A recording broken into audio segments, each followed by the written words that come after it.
Anything cool is nice. Aw, my favorite lawyer. Aw, thanks.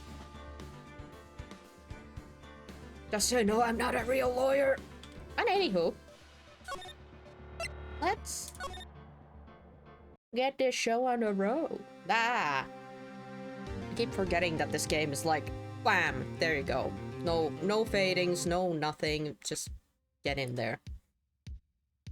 At the moment, I have a rainbow very up the scene. Ooh, nice. Nice. What do you mean you're not a... Anywho. So, what do you think, Mr. Wright? I think the prosecution is as confused as we are. I mean, he's not wrong. Actually, before we go, I'm gonna check. Okay. A little check-a-rooney. We got the ID card. We have that. One knife. Parking ticket. Blue badger. Goodman's autopsy report. This thing we've used. Floor plans. Okay, the new stuff that we have is this ID card record thing. Then we have the screwdriver, which we have no clue what this is gonna be used for. We have Goodman's attempt to write lost items report. Evidence rooms, floor plan, a rubber glove, evidence locker thing, a jar that's missing pieces and has blood stains, and we have Marshall's fingerprints proven to be in the evidence room as well. By God, I don't think we've ever had this much evidence, like, stuff, but I'm pretty sure we're gonna have to be using the newer stuff. They just don't make it sugar-free. Well, sometimes you just need to break on the routines. Yeah. Where did you get my Lord? From a cereal box. Don't worry about it, Elliot. Don't worry about it. It was very... If it makes you feel better, it was very high-quality cereal. After all, the victim was murdered in 2 different places at the same time. Oh, hey, Lana. Long time no see. We didn't actually get to chat with you that much, did we? And a different suspect was arrested at each of the crime scenes. Yeah. Oh, they gave your muffler back? Lana!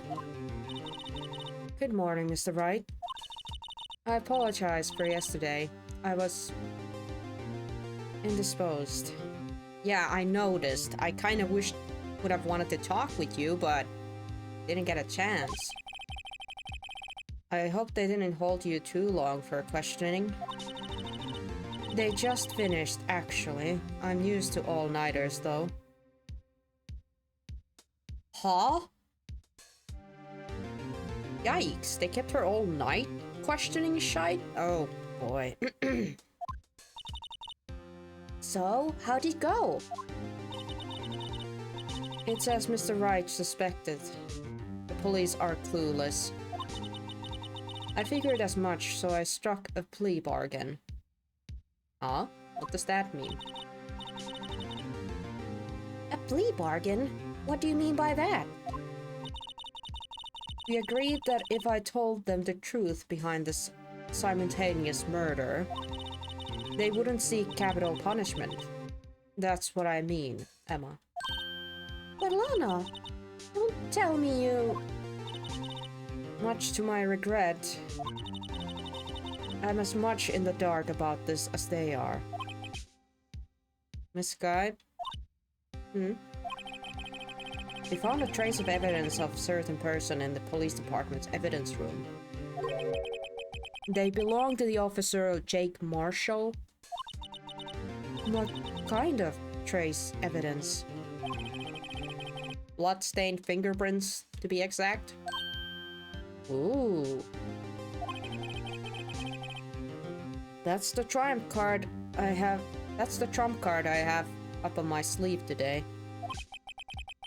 Like the only one, apparently. You do understand what this means, don't you? In order to defend my sister, you're going to accuse Mr. Marshall. We have to play the cards we've dealt. Isn't that right, Miss Sky? Do what you have to, Mr. Wright. Roger that, ma'am. I mean, miss. I'm sorry. Alright, February 24th, 10 a.m. District Court, courtroom number 9.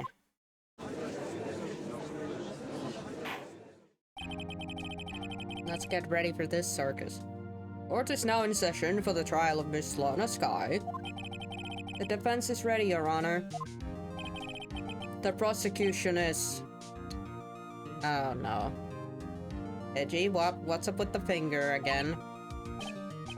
I'm afraid you'll have to clarify. It takes 30 minutes by car to reach the police department from prosecution's office.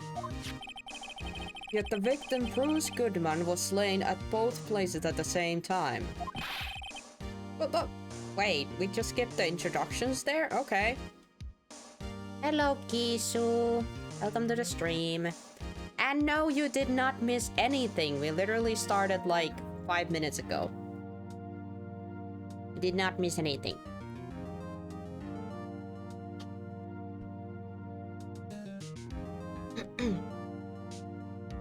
But that's not physically possible, is it? What's more, I hear the victim from the evidence room just disappeared. Päikkärit venyi. Well, it's a good thing naps are a thing. Naps important. Edgeworth didn't have time to waste. Yeah, Edgy Boy decided to skip his own introduction and just go for the evidence. Yes, and the body eventually reappeared in the trunk of Mr. Edgeworth's car. Wow, this is one messed up trial. One of my duties as a prosecutor is to present impartial evidence.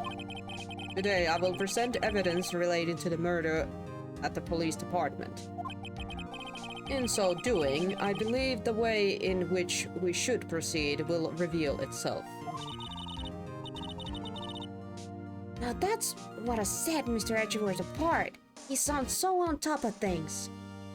You wanna go, you know, sit next to him instead, Emma? You know, you wanna go there instead? And Nature, welcome to the stream. Hope you're having a good Thursday. Even though he doesn't know what's going on himself. Yeah. Can I sit on his lap? You can, Elliot. You can go sit on Edgy's lap. And that's supposed to be an admiral trait? Very well, let the trial resume.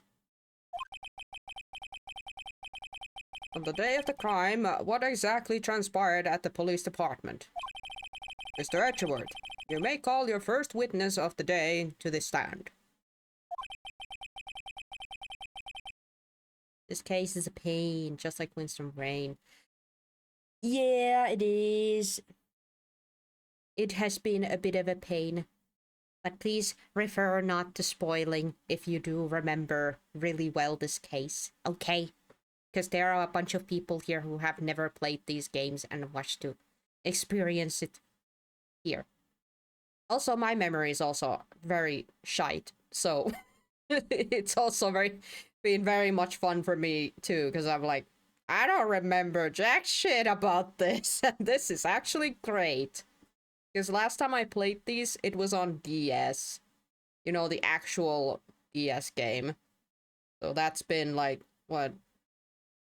Dear God, like 10 years plus? Pretty sure? I don't. Thank you. It's the last case of the game. It's supposed to be hard. Yeah.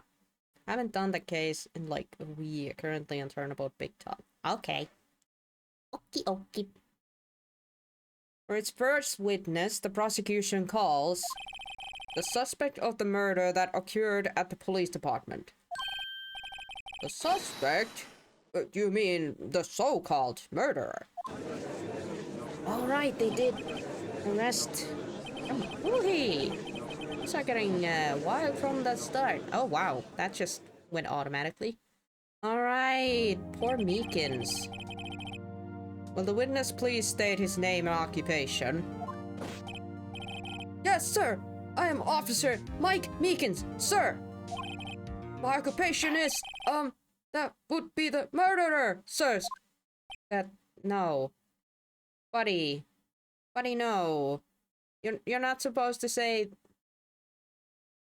Man, I was just about to say that, wow. Mickey's like the first person about to say his name and occupation normally, but then he blurts out that. Okay. No, Mickey's no. You're telling us you're a professional killer? Sir, it was me, sir. I'm the one who did it. No, Meekins, stop. Meekins, stop. I'll never kill anyone again, sir. You've got to believe me, sir. Meekins, my boy. I'm pretty freaking sure you didn't kill anybody.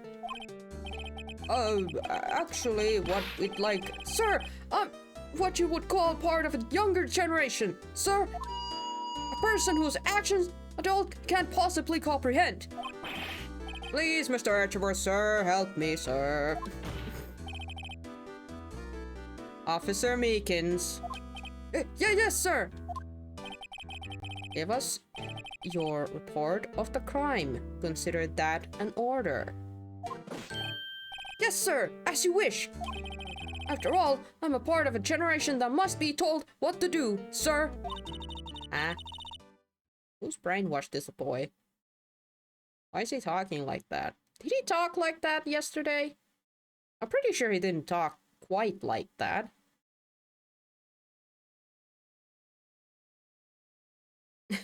It's Meekins, not Mr. Did It.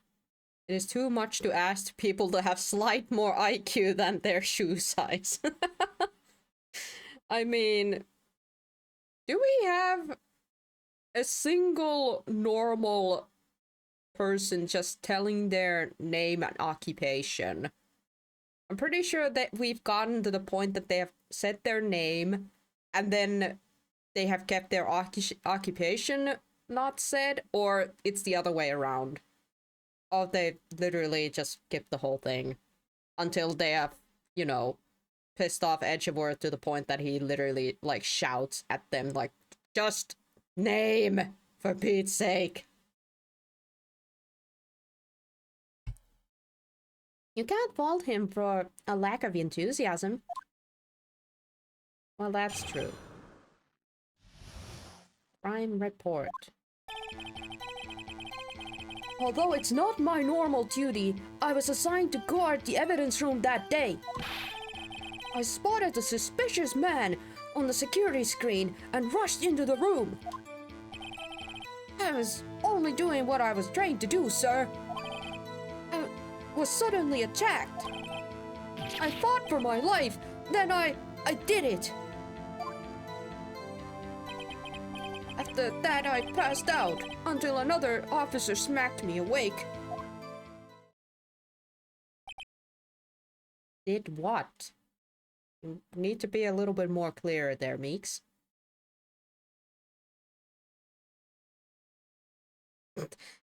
My name is Grant Student and I'm Elliot. Yeah, exactly. Yeah, you summarized it very well there. So the victim, Detective Goodman, attacked you? Do unto others before they do unto you. That is very weirdly said. That's the Meekins family motto, sir. I see. Then you fainted and the colleague helped you regain consciousness. Yes, sir. He knocked me upside down the head, sir. Very well. The defense may begin its cross-examination. What I need here is more info to work with. So we're questioning everything again. Yeah, Meekin's really literally said it's either be killed or is killed or be killed. Just a more nicer way of saying it, I suppose.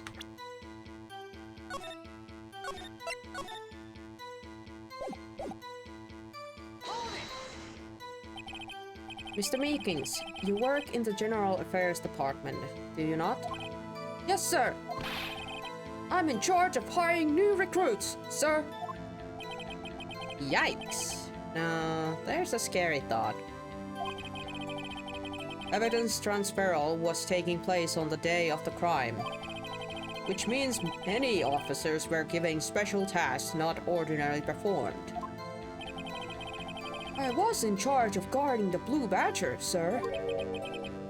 The Blue Badger? Yes, sir. The lovely police mascot created by the Chief of Detectives, sir.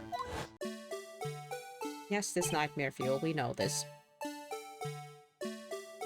I was to ensure it wasn't broken during the transferal process. That was my sole mission for the day, sir. I see. Sounds like a very, important mission. After the award ceremony finished that day, there were so many people running around that I relocated the Blue Badger to the evidence room. Oh, so that's why you went to the evidence room. Tell us, what did you see when you got there?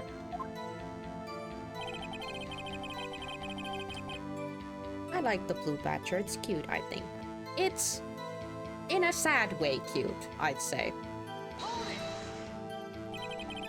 In order to enter the evidence room, you need an ID card, am I correct? Precisely, sir. I have one right here around my neck. So then, your ID number should be listed on here, right?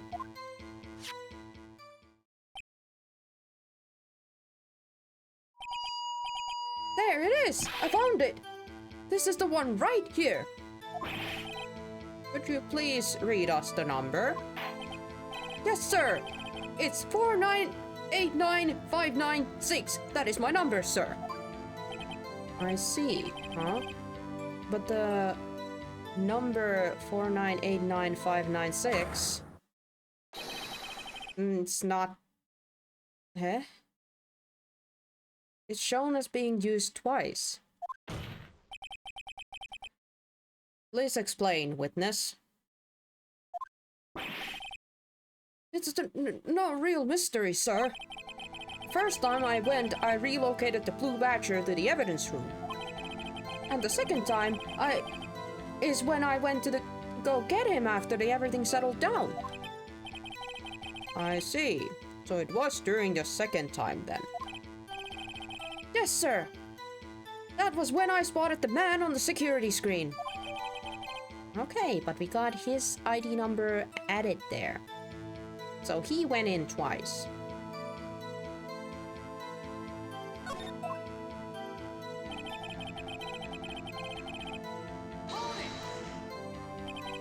So you were attacked. Can you please tell us exactly what happened to you? It was a knife, sir! A knife!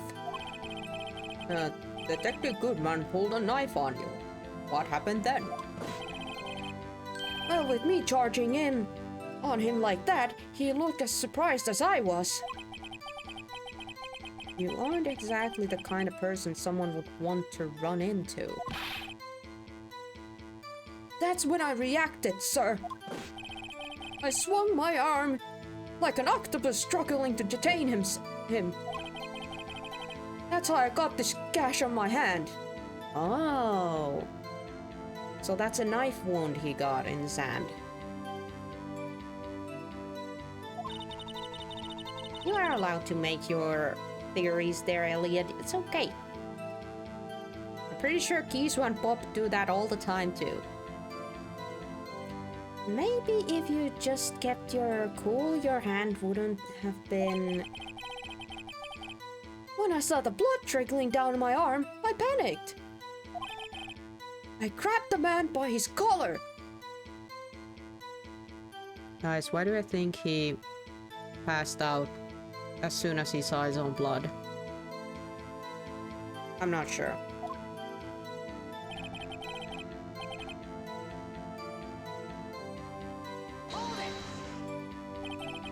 What exactly do you mean when you said you did it? I know I don't look the type, but I'm really into kung fu films, sir.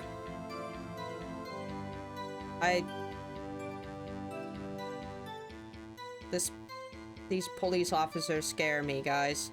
They're... Oh boy. The man let his guard down for just an instant, so I snatched his knife from him. You took his knife? I spun him around and performed a disarming maneuver. Sure you did.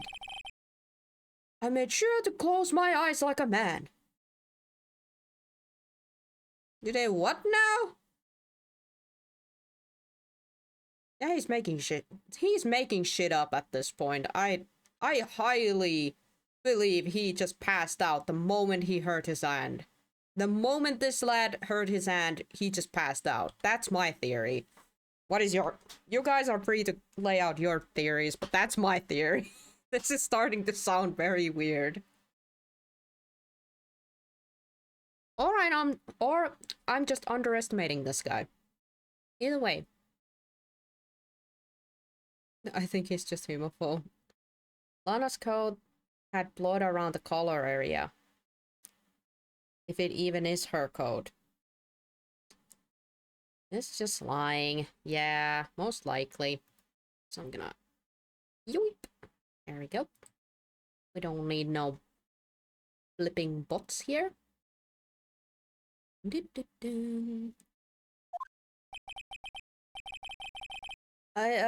See. He must have been desperate. I knocked him out because I played a lot of Punch-Out on NES. Yeah, that's... yeah. Yeah, and I outdanced someone because I play rhythm games. No. The next thing I knew, his white coat was drenched in a sea of my blood, and then the next thing I knew... Yes? He punched me right in my face, sir. Sure. After that, I passed out. Inge. Well, she. About what time did you regain consciousness? No, officers. No offense, sir, but how am I supposed to know that? I was unconscious. No. No, Meekins. Focus, my boy. Meekins. My god. When? After you woke up, you dingus. According to the report from the officer that woke up the witness, it was about 5:30. He hit me right in the head too. I woke up crying tears of pain. That's nice. I mean, it's nice that you recovered, that is.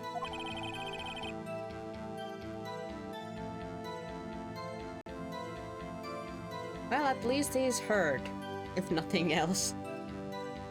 When I came around, though, I made sure to finish my mission, sir. Your mission? Yes, sir, the Blue Badger, sir. I returned him to the entrance before things got out of hand. Well, we can all rest at ease now.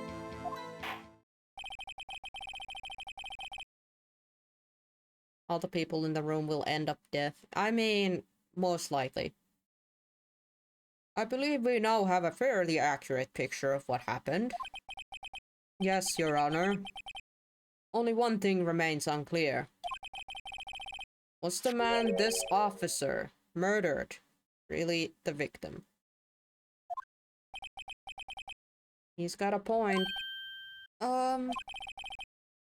Yes, Officer Meekins? With regard to that, sir, take a look at this. It was sent to my jail cell. Huh? That's the tape. That's the VHS. Why was it sent to you? Into your cell. Chief Gaunt delivered it to me just this morning, sir. Gaunt, huh? Gaunt delivered it to you? That guy's getting more suspicious by the minute.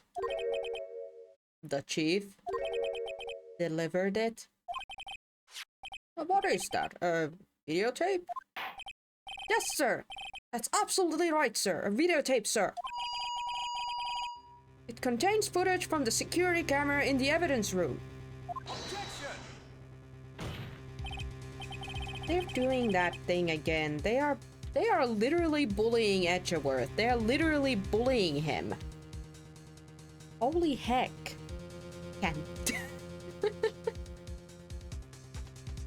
No, it would be a USB stick. Yeah, probably.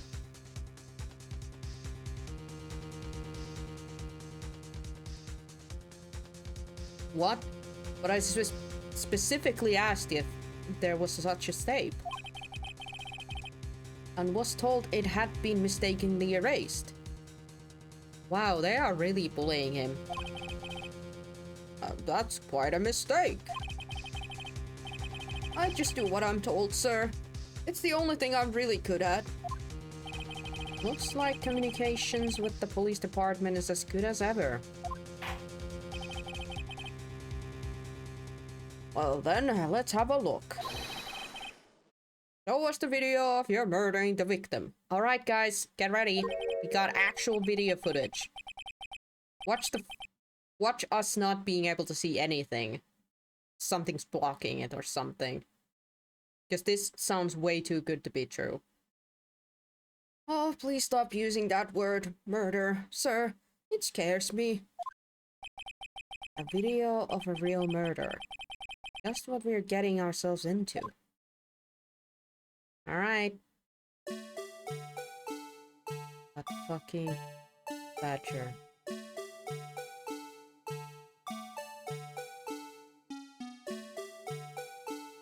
Why wasn't it shut down? There's the guy. In the trench coat. Are you kidding me? This stupid badger!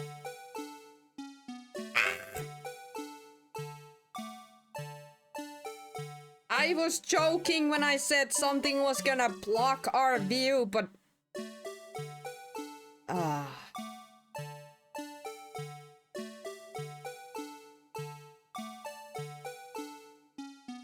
wow. He actually tackled him. Okay. Good job, Meekings. He actually tried. Props to him. Huh?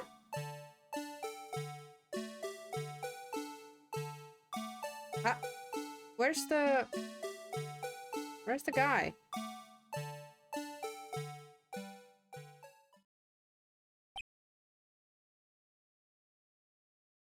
I feel like everybody's very angry at that badger now.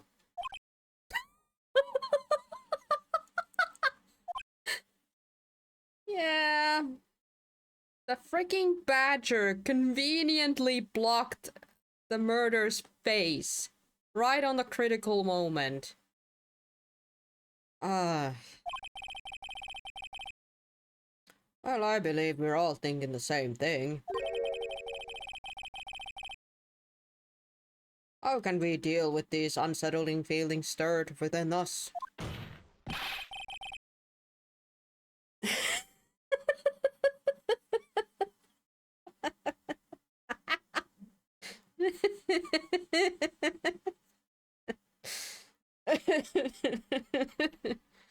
Oh my. What the hell was that wiggling piece of plywood? Sir, that is the pride and joy of the entire criminal affairs department, sir. It's the Blue Badger, sir. I think I know what we are burning next. Why am I not surprised this isn't going smoothly? Hey! Yes, well, anyway. This tape seems to prove that the witness did indeed encounter, someone. The evidence room and some sort of activity, Your Honor, instead of relying on clearly incompleted footage, the witness testimony will suffice. Is that all right with you, Miss, Officer Meekins? Yes, sir, as you wish, sir. Pride and joy, aren't you guys that arrested murderers? Shouldn't that be your pride and joy? Yeah. His face can't be clearly seen in the video. There's no question that the other person was Detective Goodman, sir. I mean, he opened the locker, which requires Detective Goodman's fingerprints to do. The locker he opened is unquestionably Detective Goodman's locker, sir. So it must be him. No one else could have unlocked it. What's this about fingerprints? Each detective has been given a locker equipped with a fingerprint-activated lock. These locks ensure that each locker can only be opened by the detective it belongs to. Weren't they able to open stuff with ID cards too? Am I tripping? Was it only fingerprints? I think it was also ID cards. Ah, only the assigned detective's prints can unlock it. And it's literally just... okay. Okay.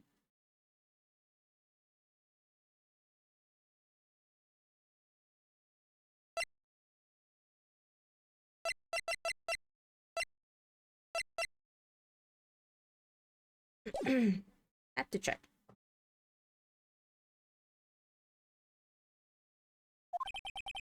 Intriguing. That would mean the victim at the crime scene would have been Detective Goodman. Very well, the defense may begin the cross-examination. I don't know where this cross-examination will lead. Everything begins with contradictions. That's where I have to start.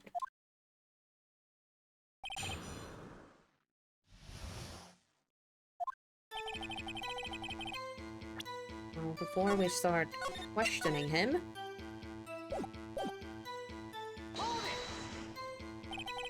Tell me, were you able to get a good look at him? At the face of the man who attacked you with the knife? Sir, if you must label people as having seen or not seen the man's face, I believe I would be classified as the latter. The latter? But you were standing right in front of him, weren't you? More to the point, you are the person who fought him, aren't you? Oh yes, sir. But I didn't get a clear look at his face, sir. I'm not the kind of guy who looks directly at people when they're talking with them, you see? Yeah, that's a good trait for a police officer. Still, I'm sure it was him. I'd bet my badge on it. I think you're full of crap. But there's no question that the other person was Detective Goodman, sir, so let's see. But you don't know that for sure, do you? You never actually saw Detective Goodman's face.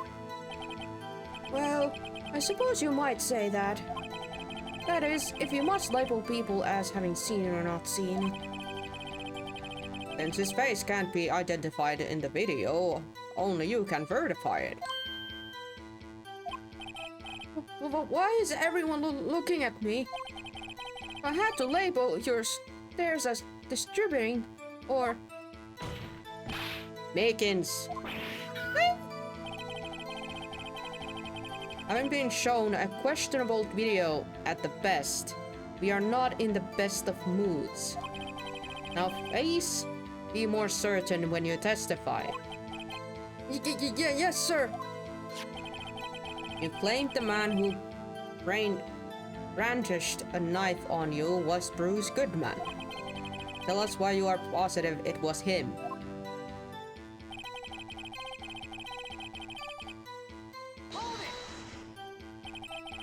About these lockers, is there no other way to open them?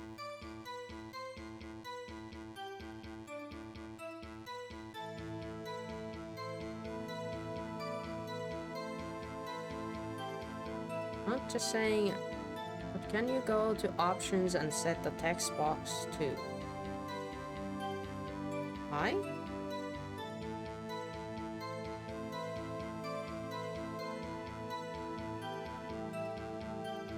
What do you mean hi?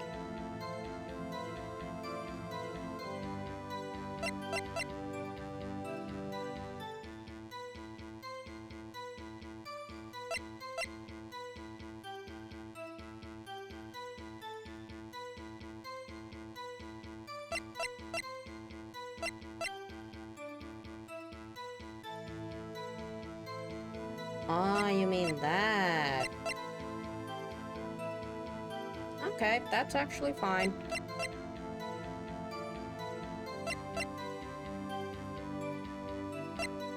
I never noticed this kid.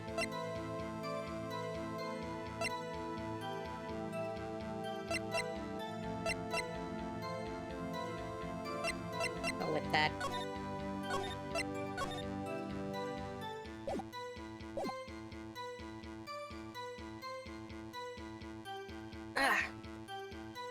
Alright.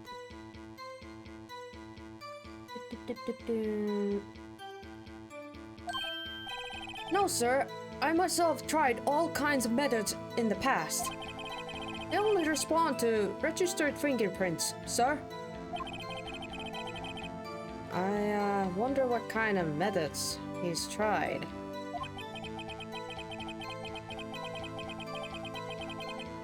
If the man opened the locker's lock, which only responds to its registered fingerprints, then he must be the person the locker was assigned to. Exactly my point, sir. And this is too.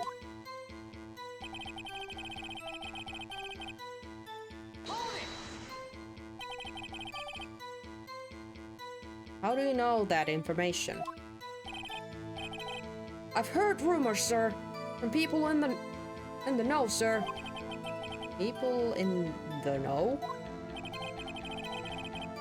The workers in the department cafeteria, sir. They keep me informed. They also listen to my romantic troubles, sirs. Okay, Meekins. For the record, the opened locker did indeed belong to Detective Goodman. I verified this information through a more reliable source. So the victim opened the locker with his own fingerprints. So it must be him. However, the most important detail is not shown in this video. The man's face. Sir! I may say something, sir. Please do. After all, you are the one being examined. I don't understand why the man's face is so important in this case, sir. Huh? I mean, it was his hand that opened the fingerprint lock. Meekins, my boy, have you not watched any detective series or anything like that? The person who opened that locker with a fingerprint could have just, you know, gotten the Goodman's fingerprint from somewhere else. You know, the good old tape thing. And it was his hand that tried to thrust his knife into my body, sir. My unsettled state can testify enough to this, sir. Yes, you have a point. The footage doesn't lie. That is, unless the defense can find a problem with it. Mr. Wright, let's check the court record again. Oh boy. Oh boy, oh boy. Is there a problem with the security video? Well, I feel like there has to be a problem. Regarding the video containing on this tape, there is one thing in particular that seems rather strange. Oh boy. Strange. This contradiction leads to the possibility that the man may not have been Detective Goodman. What? This video contains such contradiction? Interesting. Your Honor, I have a proposal. Oh boy. Yes, Mr. Etcherworth. I propose we have the defense point out to us this alleged contradiction in this video. Uh-oh. He would want me to point it out. Yeah.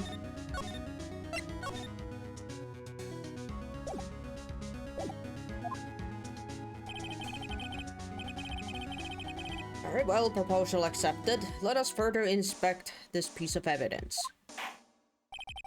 I will now play the security tape. Mr. Wright, please show us this contradiction you speak of. I have to point out the problem in the video. This is the first time I've ever had to do that. You can do it, Mr. Wright. It's set up so you can fast forward, rewind, pause, or pause the video. Just take a good look and be sure to point out the right thing. Please don't play it too many times. I can't stand watching this video. How did this guy ever become a police officer? Oh then, Mr. Wright, please enlighten us. Where is the contradiction that indicates the man may not be... Wow, it's just started. Okay. So this is a pause. J's rewind, enters fast forward. Okay.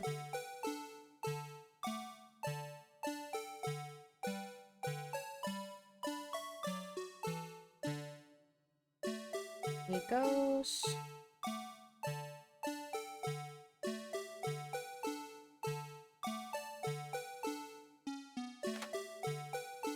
We got the glove falling off, the badger blocking his face.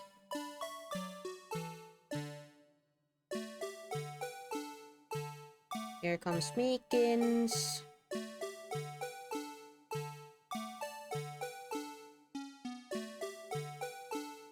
Tackles him. He does not see his face. He just goes for the tackle. The coat is drenched in blood.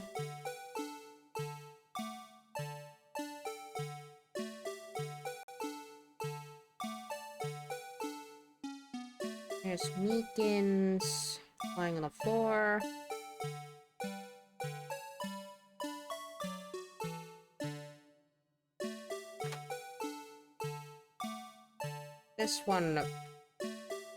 This one over here kinda got my attention the first time I saw the video, but I'm not sure if this is what they want me to point out, but I'm gonna try.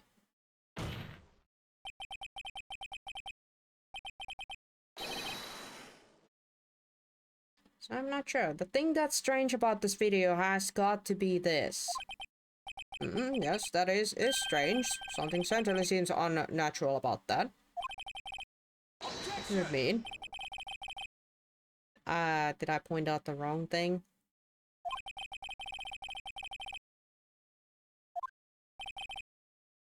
Man.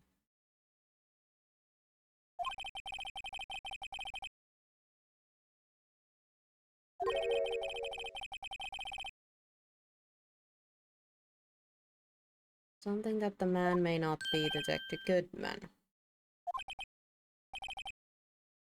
Fine. Do I get to do that again, or do I just...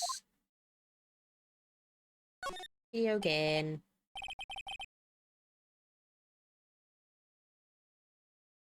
Alright, that dude, if you know about the game a lot, please remain from spoiling or anything like that, okay?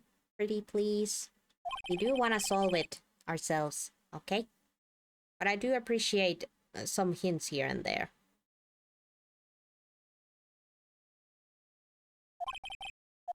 Am I gonna get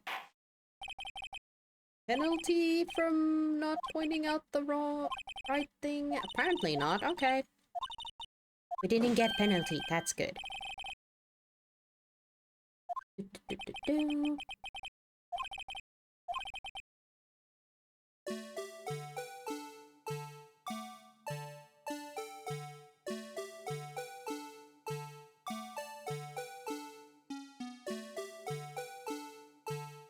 I just kinda wish that this Blue Badger would be playing the music this entire time.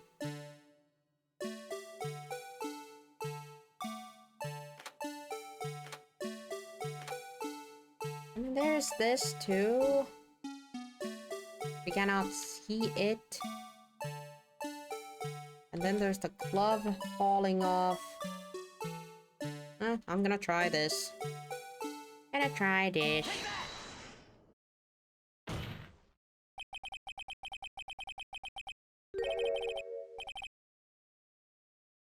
I don't... yeah. Yeah, that's not it. Yeah, it's not it. Let's just load faster that way. Faster that way. Thank you for the hydration, Bob.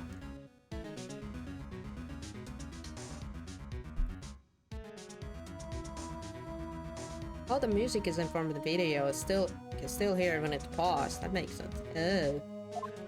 Oh boy. Alright, now we get to watch it again. Actually, I'm gonna save it here, because then it's gonna be a lot faster if we... out the thing.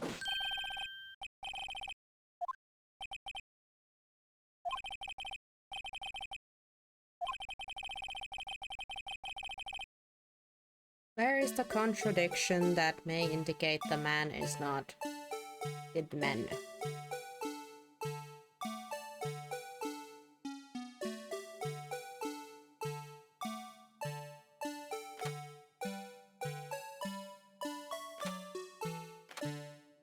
Pretty normal so far.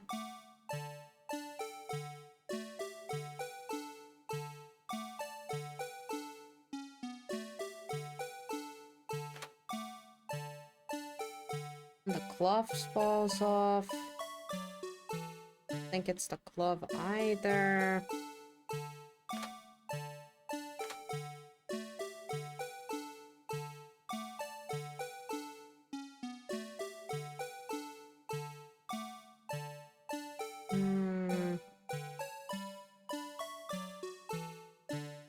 Is it the fact that he has gloves on, even though it's a...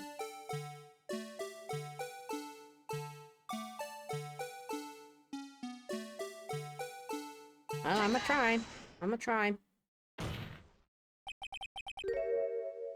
Nope.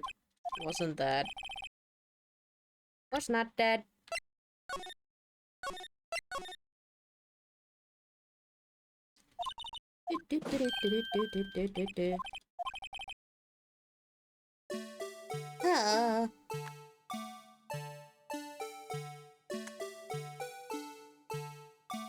Wait a second. Wait. Wait. Hold on. Look at this. The light is on. The freaking locker was open already. Eh.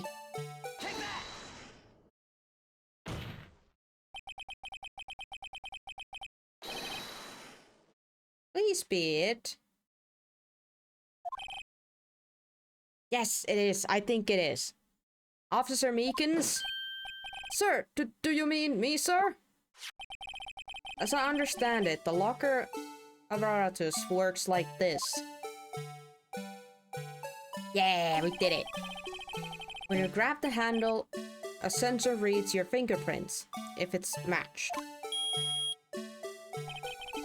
The light turns on and the lock is released. According to my very limited experience, that's the way I understand it, sir. If so, then something is seriously wrong with this picture.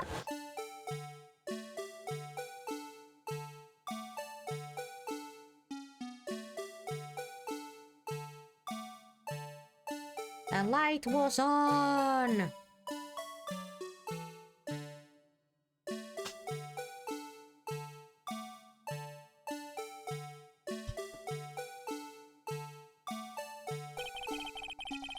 And the victim reaches for the handle to open the locker.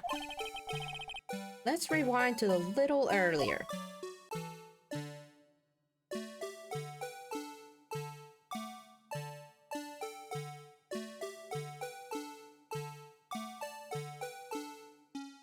The locker was already opened.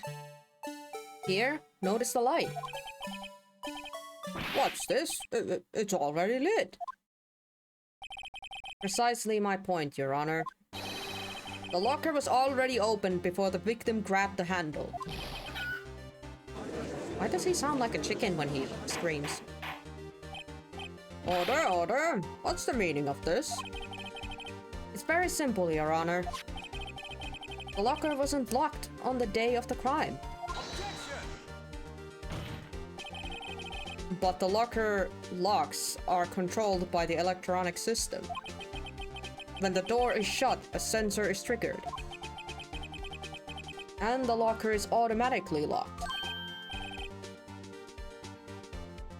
Oh, I know, it must have broken down. Of course, I'm not an expert in this. That's not likely, Your Honor. The sensor would detect and report any malfunction. Oh well, it just goes to show novice should keep their mouths shut. Oh then, Mr. Wright, do you have an explanation? Uh-oh. Do we have an explanation to that, though? Me, Your Honor? Yes, why wasn't the locker locked? Me, Your Honor? Yes, well, you see, this isn't exactly my field. What do you think, Miss Scientific Investigator? Huh? Oh, maybe something like a jammed the system sensor? Something jammed the sensor, say? There's something else that seems out of place in this video. I thought so too. Oh, frick. There's gotta be another clue somewhere in this footage. Very well, let's inspect video once more. The locker wasn't locked. Mr. Wright, please point out the cause of this.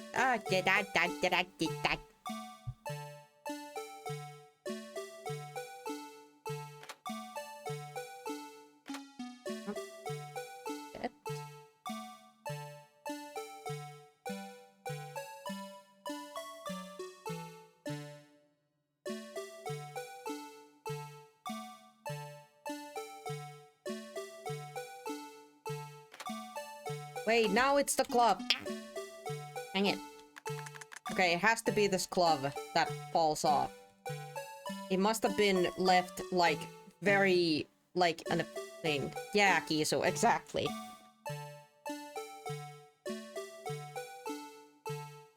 I was thinking about the glove, too.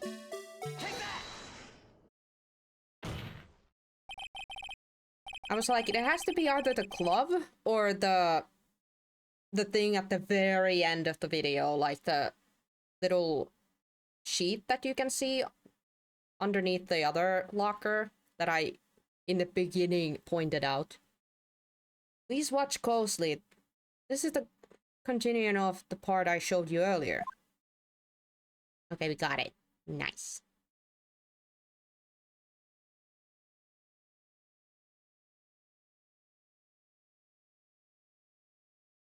Oh, thank God there's no music this time. Even the game is like, no more of that badger music. Oh, what's this? Something white fell out of the locker. But sir, it's been my experience that things fall out when doors are opened. Half of them fall out and roll great distances and... shut up, Meekins. We can't be sure that the item was completely inside the locker to begin with. Oh, what do you mean? The sensor triggered the lock when the door is shut. What if something was inserted, say, between the sensor and the door? Inserted?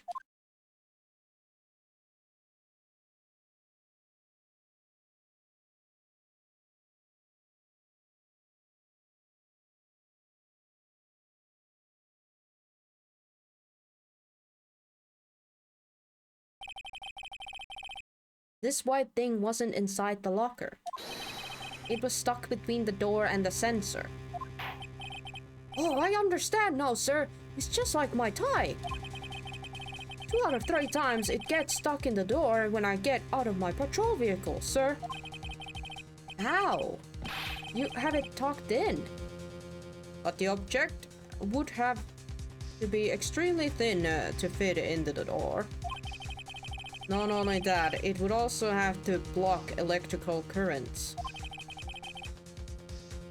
It would need to be an insulator. Oh, yes, an insulator. But at the crime scene, there just might have been something that fits the description. But sir, what insulator? Oh, wow, this keeps going. I think I finally got this figured out. Have we? May. Very well. Will the defense please present the relevant evidence? My goodness.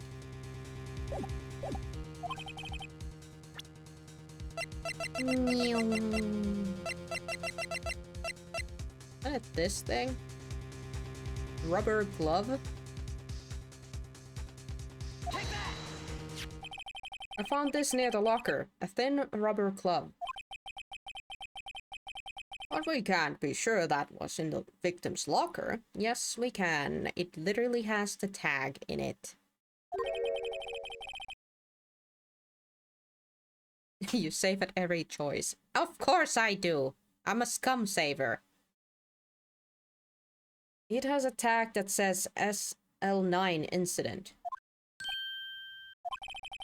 The video seems to decrypt the victims opening the locker. But that isn't the case. The lit lamp assents to it. This?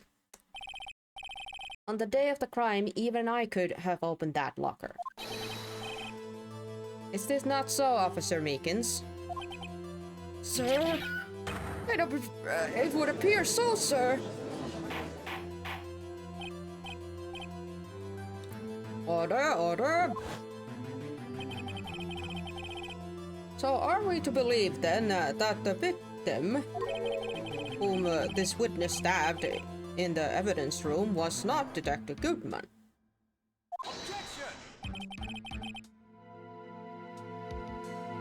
Do not be misled, Your Honor. What do you mean, Mr. Edgeworth? The defense has merely demonstrated that possibility and nothing more. The victim in the video was indeed Bruce Goodman. The prosecution will offer one more testimony to prove this. What? Officer Meekins, please testify about this. Sir, me, sir? I'm not sure what you're referring to, sir.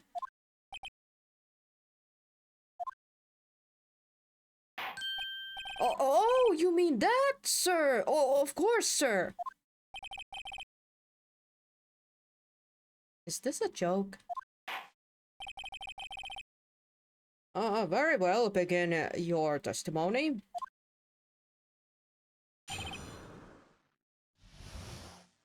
Mystery Man Part 2. Ooh, we got the music. We got the music. There's one other thing that proves the man was Detective Goodman, sir. To enter the evidence room, one must use their ID card. When an ID card is used, there's a record of it. At the time of the crime, the detective had used his card. Now I am gonna refresh my memory from last week. Uh-huh. Shoot.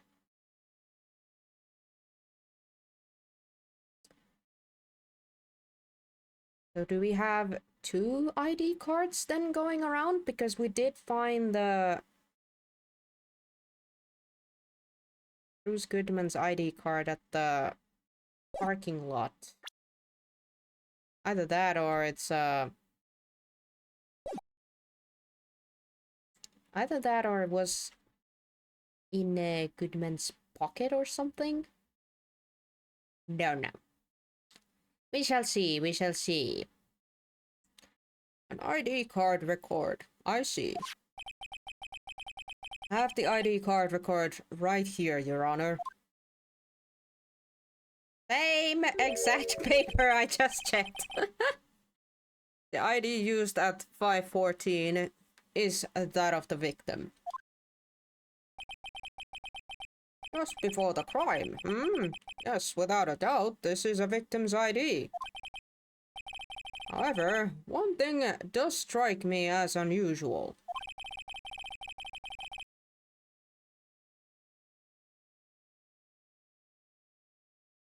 Did you think it would be different? No, I was just wondering because these you know, these things happened at the same time, so that's why I'm like, so how did that ID card get registered at the police department but also be found at the... Ah, well, we'll see. I might be remembering things differently. Several 100 cases should have been due for transferal. Why were there so few people using this room? This particular evidence room is only used for storing certain special cases.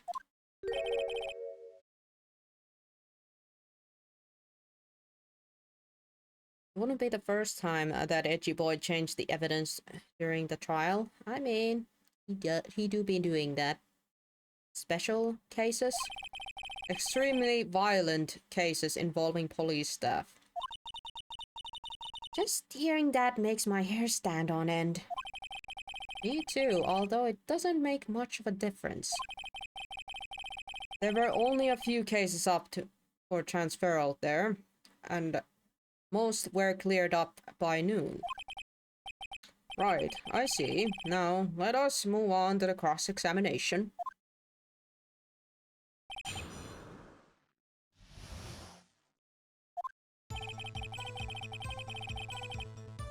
I do like when the music kicks off.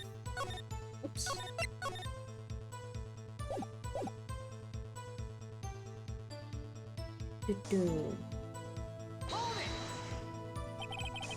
So unlike your earlier testimony, you believe this to be rock solid, do you? Yes, sir. Solid as stone, sir. If my hand wasn't wrapped in bandages, I'd even give the V for victory sign, sir.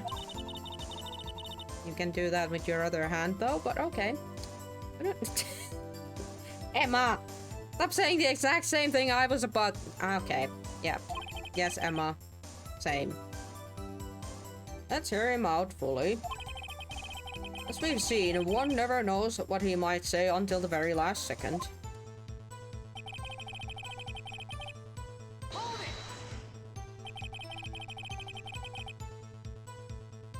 Is that card hanging from your neck one of these ID cards? Yes, sir. This card right next to my cuff, sir. You see, I keep it here so I won't ever forget it. But what if someone were to steal it from you? Keeping it out in the open like that? Maybe I shouldn't wear it around my neck. Remember when I said 2 out of 3 times my tie gets stuck when I get out of my car? Well, the remaining times it's my ID card that gets stuck. Instead of the door closing, my ID... Maybe I should just leave this one alone. At any rate, each police officer has only one ID card. Both the police department and the prosecution's office can attest to this. Please proceed with your testimony. Call you Emma now. Ah! No, I refuse to be a 16-year-old teenage girl who thinks they're a science... whatever, evidence person. I don't... keep forgetting what she is. Or claims to be. Let it be noted that this is the record the witness referred to. Let me see. Yes, that would be it. Detective Goodman. What's the matter? According to this, Mr. Etchworth, your name is on here. So it is, Your Honor. And there they go.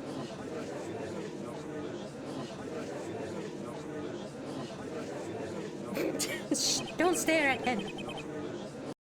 Oh boy. It would seem the inquiry committee will want to speak with you again today. I have nothing to be ashamed of regarding my actions or their consequences. For now, let us continue with the cross-examination. Poor Mr. Edgeworth. It must be so difficult for him. Nah, the dude took a bow. He's fine. Okay, mentally he's probably like, oh my god, just shut up so we can continue the case. Earlier, I believe you testified when you asked a man to show his ID card. He pulled a knife on you. Yes, sir. He didn't show me any ID, sir. Don't you think that's odd? I mean, if he had his ID card, all he had to do was show it to you. There wouldn't be any reason to draw a knife. Exactly. But the problem was that he wasn't actually Goodman. So he couldn't have shown the ID card because then he literally would have busted himself out.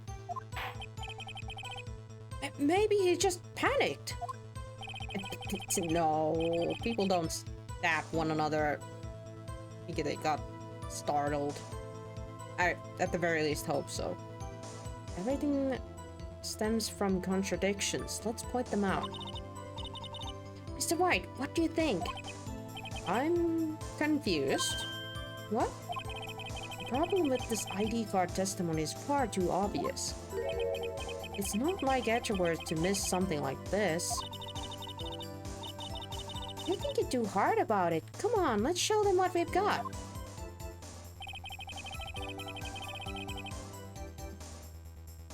Oh boy. But how do we show that? Basic recorded. Matt used his card.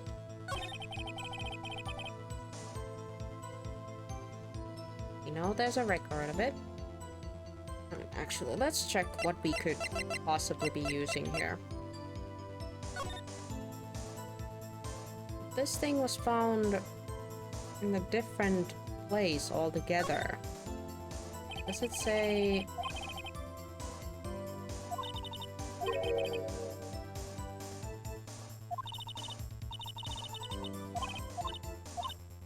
I keep forgetting that they went with this silly stuff.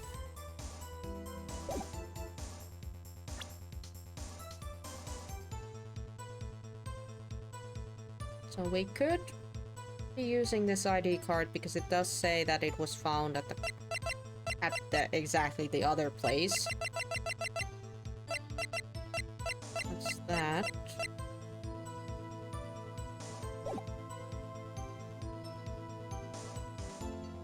Am I gonna be using it on this part or where?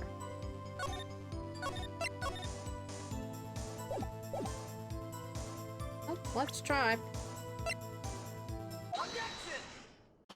I guess it was here. So, edgy. Since this was so obvious, what's the dealio? Wait one moment, Officer Meekins. I'm not good at waiting, sir. Well, you're gonna have to learn. I have the victim's ID card right here. I found it at the crime scene. That makes sense. No. When I say crime scene, I'm not referring to the evidence room at the police department. I mean the other crime scene. The underground parking lot at the prosecutor's office. And I knew that Edgy knew that, so... What's up, Edgy? Your Honor, I have one more piece of evidence to present. Wait, what? We do? Alright, this thing. It's a very important clue regarding the victim's ID card. Lost item report. It's only half completed. But it shows that Detective Goodman had lost something on the day of the crime. Something important enough to fill out this report. Let me guess. You believe this something to be his ID card, right? I can't say for sure, but there is a high probability. On the day of the crime, Detective Goodman was not carrying his ID card. Order, order. Oh no, what does this all mean? It can only mean one thing. It doesn't even require much thought. The man Officer Meekins encountered in the evidence room was not Detective Goodman, but rather the man who stole his ID card.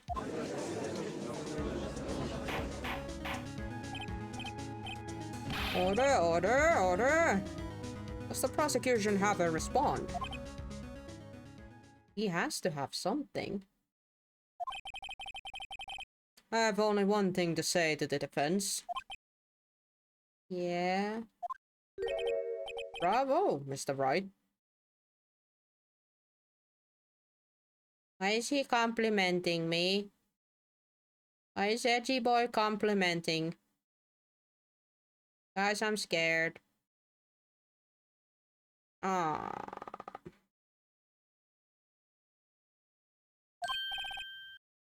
Bravo. Huh? Exactly, exactly, Keys. Exactly. Allow me to summarize the defense's argument.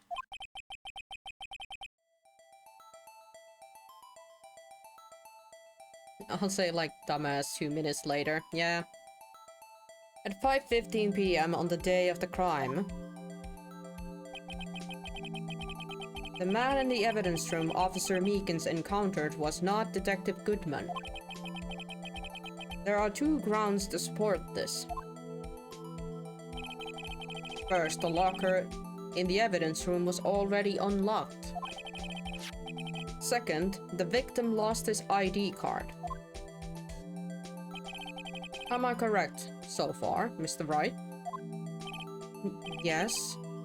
What is he up to? That being the case, we must inevitably arrive at a single conclusion. If the victim in this video is a fake, then the murderer in the evidence room is also fake. In other words, the security camera does not show the instance of the murder. That is... Well, I guess that's right. I mean, that was kind of given and obvious. I thought it was pretty weird that we see Meekins lying on the floor, but then we do not see Goodman anywhere, or in this case, not Goodman. I'm starting to... I have a theory that this guy who was dressed as Goodman was Marshall. Mainly because we also have, you know, the very obvious evidence here, which is Marshall's fingerprints on that one locker that had the little piece of clothing coming out of there, you know? But, so in other words, the person who sliced Meeking's hand was Marshall. But now we have a problem, as in, why? We did see that his coat got drenched. Coat got drenched, and that coat is here. On Lana. Lana's wearing the coat here. And we saw Meekins, you know, in the video, touch that shoulder with the bloody hand. I think. It has to be. But how fast did everything just happen? For everything to eventually end up at the station? What? Or that's not the same coat, and the actual evidence is still in the locker. In Marshall's locker.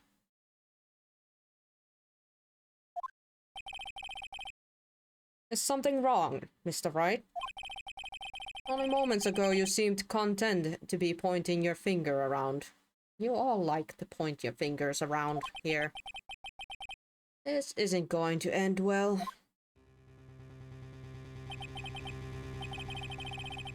Oh, I know this music. Well, well. It seems you've finally realized exactly what you've gone to such lengths to prove. Explain yourself, Mr. Etcherworth. The defense has already done the explaining for me.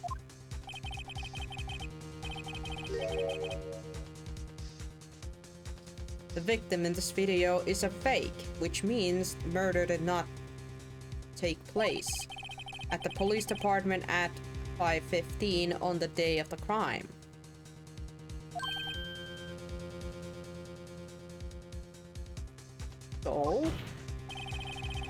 So the real crime could only take place at one location, the underground parking lot. At the prosecutor's office, the murderer being Miss Lana Skye, the defendant. The evidence is compelling. Yeah, okay, he's just turned it around right back at us. I was waiting for him to do something nasty like that. Okay. Observe the moment the defendant used the murderer's weapon. Yeah.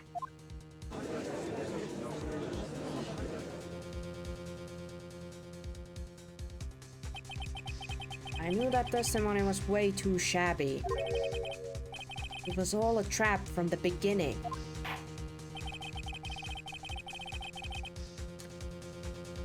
The activity in the evidence room will leave many questions unanswered. Who exactly was the victim Officer Meekins encountered? And where did the person disappear to? However, this trial purpose is to examine only the murder of Detective Goodman. Just so, Your Honor. Mr. Wright, you have to do something or else Lana... What do I do? How am I supposed to get myself out of this match? Objection! I'd object. One moment, Your Honor. What now, Mr. Wright? Don't tell me you're objecting to what you've just proven. Of course not. But I almost walked right into the prosecutor's trap. What are you talking about? This cross-examination has proven one thing and one thing only. Security video did not show the actual murderer.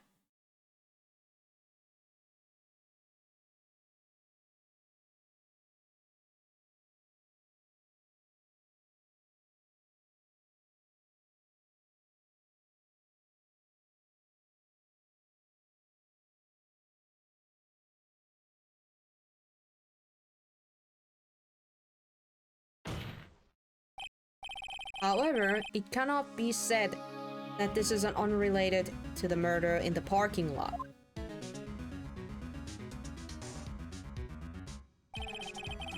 Specifically, large amount of blood traces were found in the evidence room. The defense demands further examination into the truth of the matter. Mr. Edgeworth? Yes, Your Honor. If this court were to examine this further, other witnesses will be necessary. Is the prosecution prepared? I'm sorry, Your Honor. The prosecution considered the incident at the police department to be unrelated. We have not prepared any other witnesses for this incident. Do we get another day, then? This just might be my chance.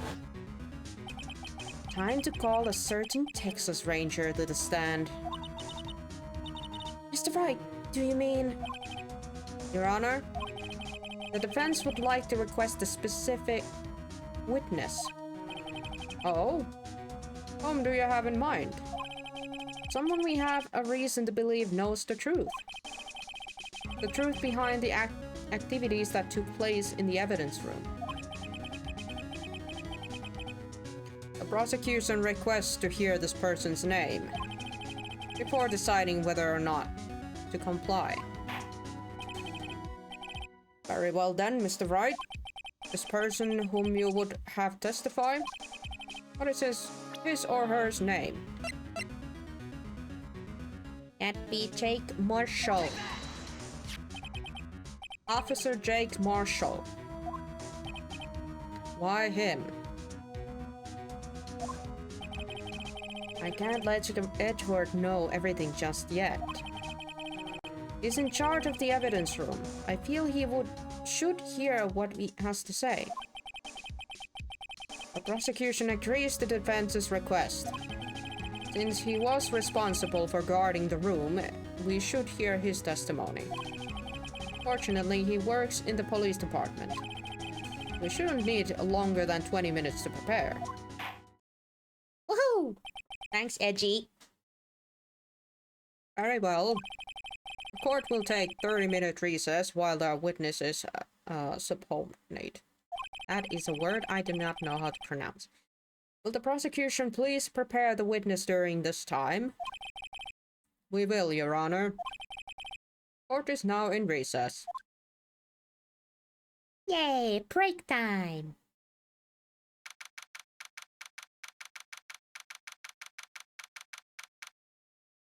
11:32 a.m. District Court, Lobby 2. You do not look happy, Lana.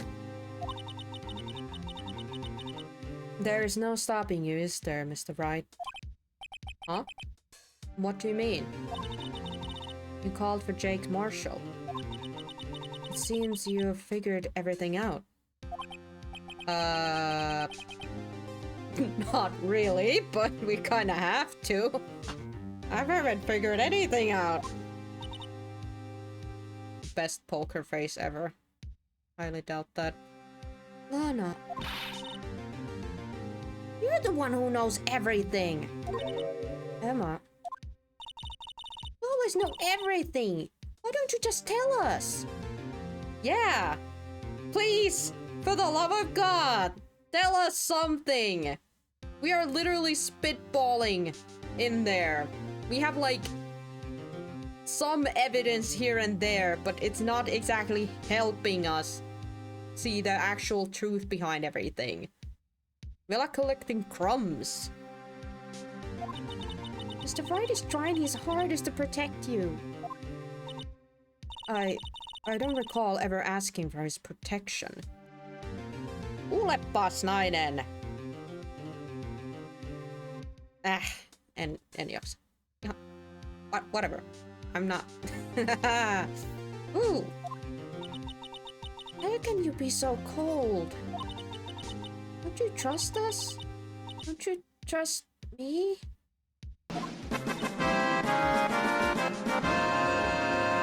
Whoop, whoop. Hey, Hop. And thank you for the 25 months. Thank you, thank you. Happy lurking. Happy lurking. Dear God, jump scared gumshoe. Okay. Hope I'm not interrupting anything, pals.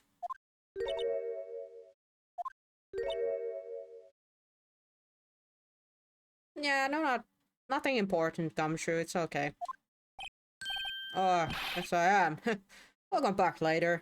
No, get back in here. Why are you? Why, gumshoe? Why? Wait, Detective Gumshoe, what is it? You got a lot of nerve, pal. Making the detective run all around while on duty. And to top it all, you called me here. I've been happier people at funerals. Sorry, detective. You better be, pal. Hey! Okay, yeah?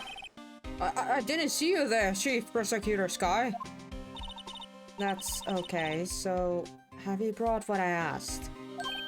Oh, yeah. Calm down, Gumshoe, Jesus. You mean this, right?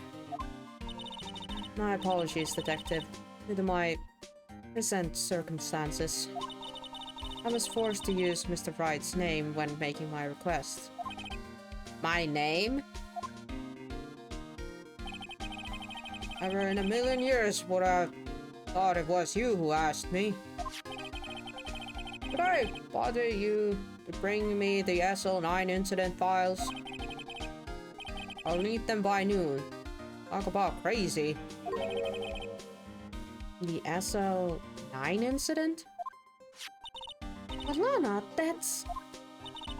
I thought Mr. Wright might need them, so I had them brought here.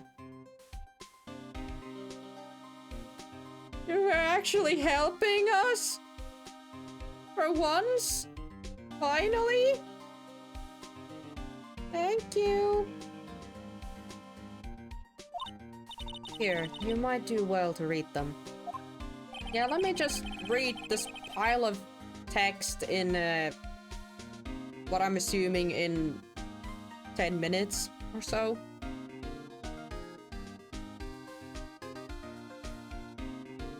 I can't believe you. The chief prosecutor were a witness in that case. Miss Sky was a witness? Ooh. Files for the Joe Dark killing solved 2 years ago. Take it from me, you don't want anything to do with the serial murders. Yikes. Sounds tough. Actually... Ooh. Alright. Let's see.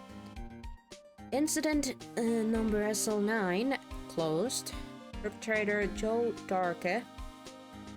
Crime serial murder. Sentenced death.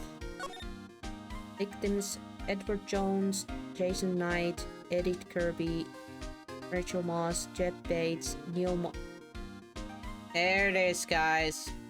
Neil Marshall. Jake Marshall had a brother. I'm assuming it's a brother or a father or whatever. Guessing it's a brother.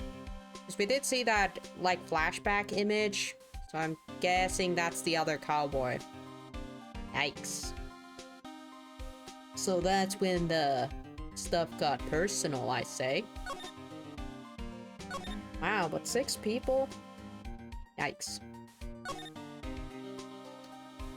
Trial data. Head prosecutor Miles Edgeworth. Witnesses Lana Sky and Emma Sky. Oh, Emma was there too.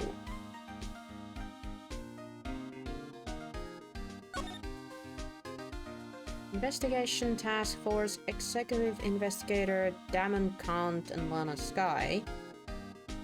Ah, Gaunt was responsible for that. Head Investigator Bruce Goodman, Investigators Jake Marshall, Angel Star. Right. Executives were Gaunt and Sky. Lana Sky. I need to say the full name since Emma Sky is here in the witnesses. Ah, alright. But still pretty brutal. 6 victims. Oh, what? Oh, I've been brought you your stuff. You're just gonna ignore me? Emma? But why? Why is your name here? What? My name is in there? I don't know, unless... No, it couldn't be. Lana? This SL9 incident, is that... That's the classification number the police filed it under. 2 years ago, the rest of the world knew it as the Joe Drake killings. The Joe Drake? No, Lana.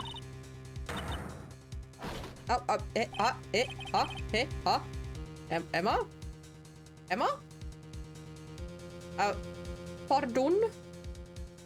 Why are you running? Emma? She ran away. Sure, it wasn't traumatic. Apparently it was. Dang. You know what? I just remembered. I gotta be somewhere. Sorry, pal, but I'm out of here. Why are you running? Why is everybody running? Jake Marshall, Angel Star, Damon Gant, Miles Edgeworth. Not to mention Lana and Emma. Everyone's involved in this case is connected to those killings 2 years ago. This can't be just a coincidence. Knowing you just might be able to figure it out. Time to get back to the trial, Mr. Wright. Best of luck.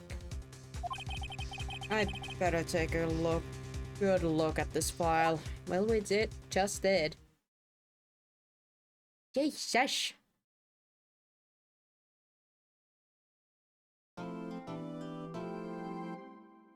Yeah, she was only 14.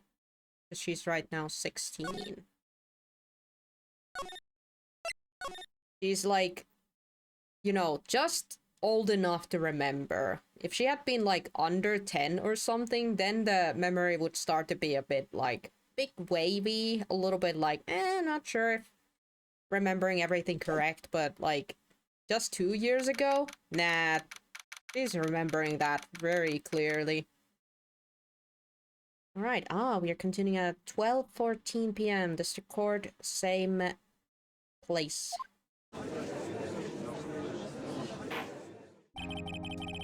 The court will now reconvene for the trial of Miss Lana Sky. Emma didn't come back. Okay, we are literally on our own here. Or I have you guys with me. Allow me to call the next witness to the stand. The officer in charge of guarding the evidence room on the day of the crime. Ay, now I gotta make this guy's voice. Rip voice today, I guess. Witness, please state your name and occupation. And stop drinking during work hours. Me, Padre? Oh, I'm just a man, same as you, wandering the trails of civilization. Occasionally helping the elderly cross intersections when needed. Yes, we get it. Oh, I know. You're a patrolman.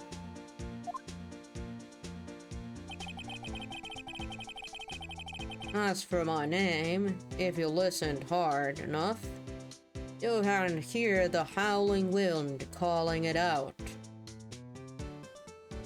There's no wind inside. To be exact, it's Jake Marshall, Your Honor. Howling wind? I've never heard Edgeworth described that way before. Now, Mr. Marshall, let me ask you something. You were in charge of guarding the evidence room on the day of the crime took place. Is this correct? He has a knife in court! I mean, anywho. According to the papers, Padre. What do you mean?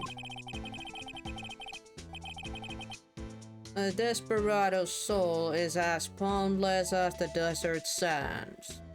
No paper can sum it up. Maybe it's best if we get with us quickly. Please share with us your testimony of the day of the crime. In plain old English. Thanks, Your Honor. Day of the crime. My job was to keep a wary eye on the bone orchard.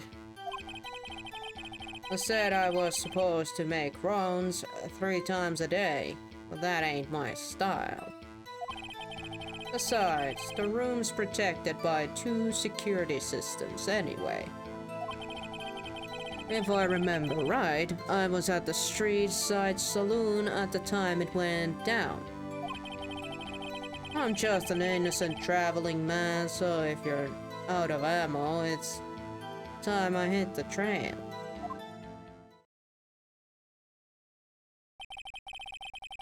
Did he just say that he was, like, did he just openly say he's keeping job?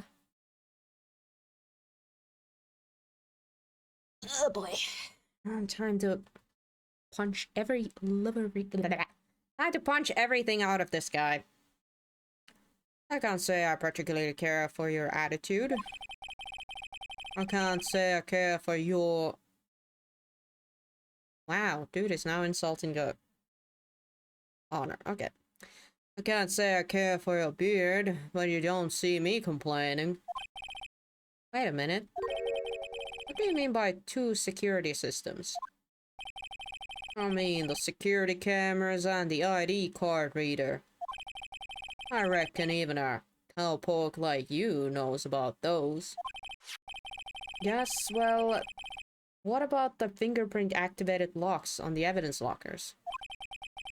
Fingerprints activated locks?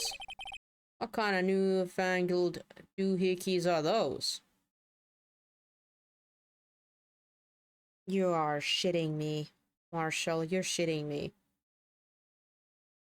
He has to be lying. He has to be lying. You used to be a detective, you dipstick. He should know about the lockers. He has a freaking locker. What the flip?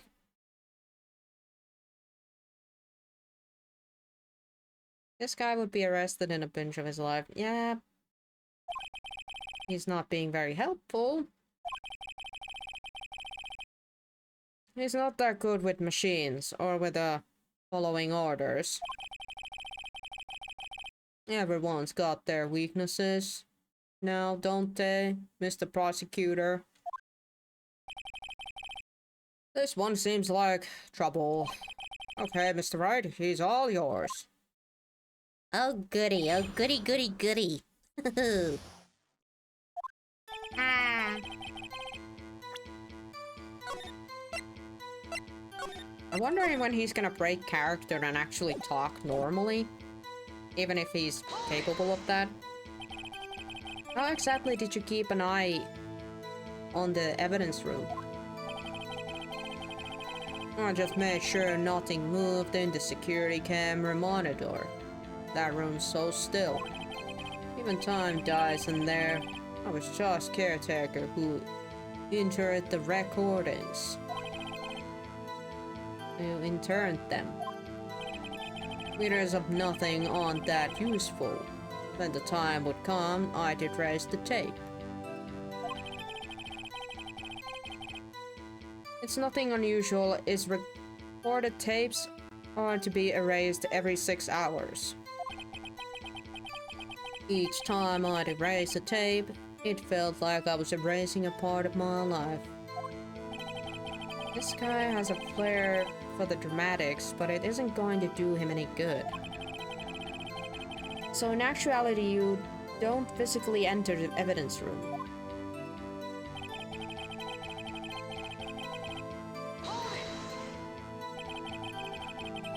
But you made your rounds on the day of the crime, right? And you heard a word I said, Padre? I told you that ain't my style. So where you're just slacking then? I'm afraid I don't understand. No desperado I know lets rules get in his way. No desperados I know join the police force. So Officer Marshall, on the day of the crime? Just between you and me, I didn't set a foot in the evidence room that day. There was a rubber glove stuck in the victim's locker. Do you know anything about that? Sorry, partner. Can't say I do. I haven't been in that crypt in weeks. Bullshit! How does this guy avoid being fired? Yeah, I'm starting to question that too, right? Well, let's question everything else too. You used to be a detective, so you used the evidence room in the past, correct? Of course, back in the day, my locker was a goldmine of evidence. And yet, you didn't know about the fingerprints locking mechanism. Sorry, Padre. Sorry, partner. I ain't good with machines. I couldn't even tell you how a bike works. You mean a cycle or a motorcycle? Sometimes I don't understand English. Does he mean like a motorcycle or a actual cycle? Huh. That's quite incredible. The sensor on the locker handles cannot be seen. It's well known that some detectives are unaware of their presence. Now that he mentioned it, Detective Gumshoe said something like that too.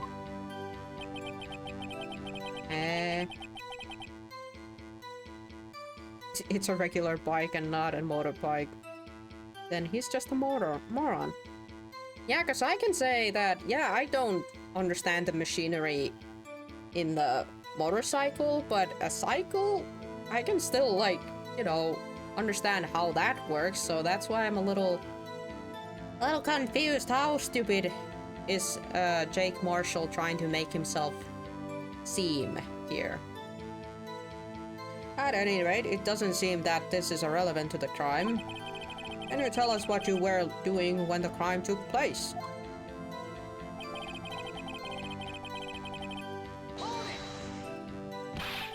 What were you doing in a place like that? I was eating spaghetti. Wait, so during the crime he was taking a lunch break? Not even Angel's steak lunches can beat that parlor's Vonglo Chevia pasta.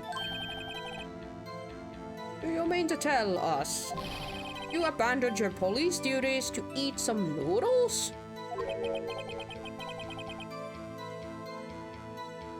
Not all desperados eat tacos, partner.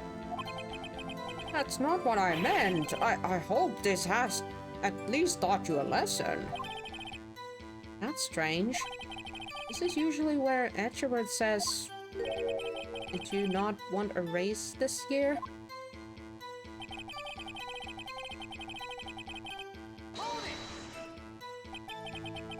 Out of ammo, Officer Marshall. That's right, partner. Or as you'd call it, evidence. If you plan to pin me to this crime, then you'd better draw. Otherwise, you're just wasting my time. My steel horse is awaiting to carry me back west into the sunset. One thing seems clear, despite being responsible for guarding the evidence room. The witness doesn't appear to have seen anything. Nexus don't take orders from anyone. Everyone knows that. Apparently your superiors don't. Okay, I have a trump card up my sleeve, so I'd best keep my cool. Before I use it though, I'd better up the ante.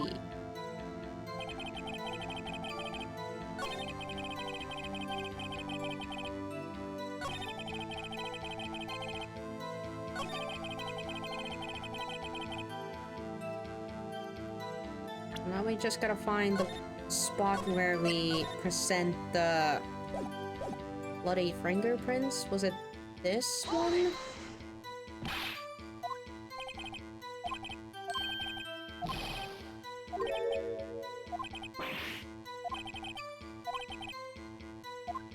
No, I don't think it's this one.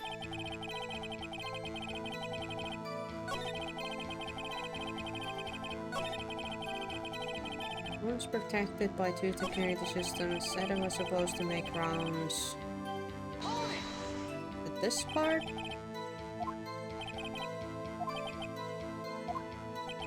Feature style.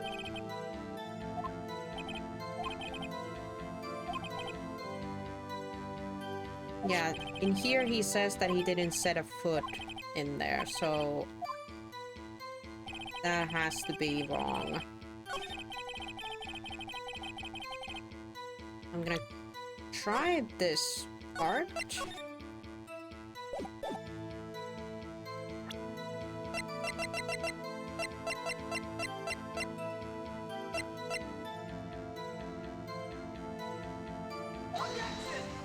Oh, wasn't this one. Was not that one then. Not bad.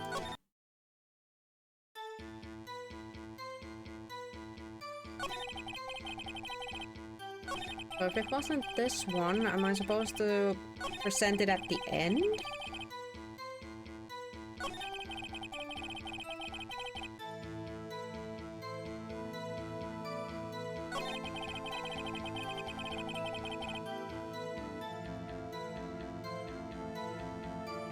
I'm gonna try presenting it at the end, and if it's not that, then we have to take a better look-see. Nope, it's here. Okay. Officer Marshall, doesn't it strike you as odd? That is, you being called to testify like this. After all, you weren't in the security room at the time of the crime. And yet you dragged me down here. Explain yourself, partner. It's quite simple. You left a large trail behind the scene. Or to be exact, a handprint. Huh. That's a real good partner. Like I said, I'm the caretaker of that crypt. I pay my respects. That is, make my rounds about once a month. It's only natural my fingerprints would be in there. Bloody ones? Buddy? Bloody ones, though? I only wish it were, officer. But you see, your fingerprints were covered in blood.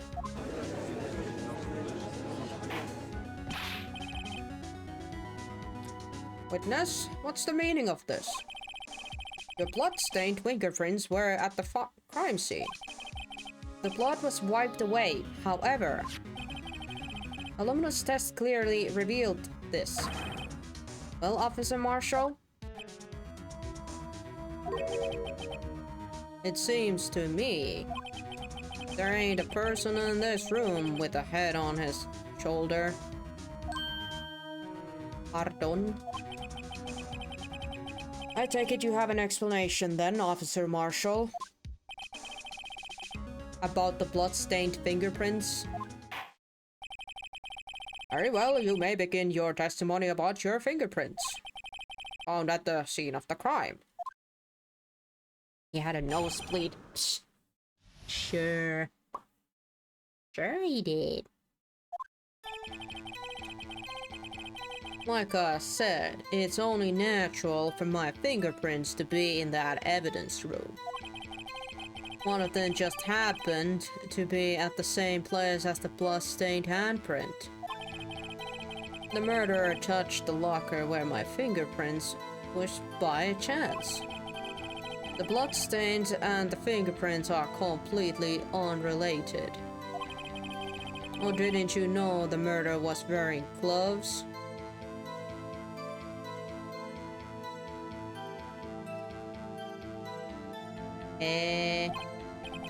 See? I had nothing to do with it. How did you know he was not wearing gloves, you dipstick? Oh wow, he is digging his hole. He started to dig his hole. If he was supposedly gone that entire day, then he wouldn't have seen the tape. Because we do see in the tape that the mystery guy is wearing gloves. Well, yeah, that makes sense, but how the hell did he know? If that mystery man wasn't he himself. My theory is getting closer. The witness explanation appears valid. Although there's room for doubt. Life wouldn't be fun without any doubt, partner. The defense may now cross-examine the witness. This guy's hiding something, I can feel it. That's my chance to prove it. How fast does his beard grow? He keeps shaving it off so often. Oh, time to start.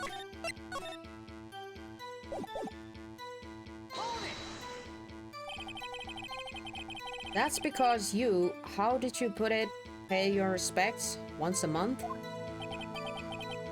Yeah, that's right. That and one more thing. That locker happens to be mine. What? What do you mean? I mean, what I said.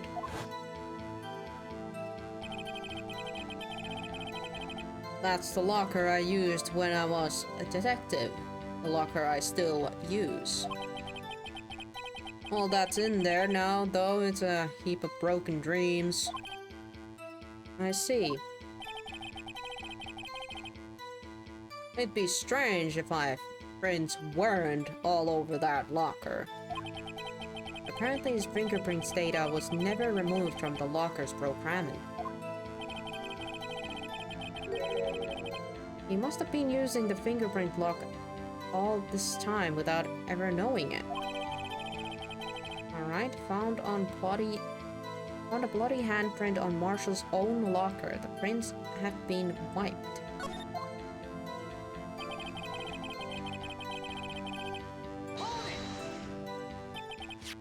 So then, what about the bloody handprint?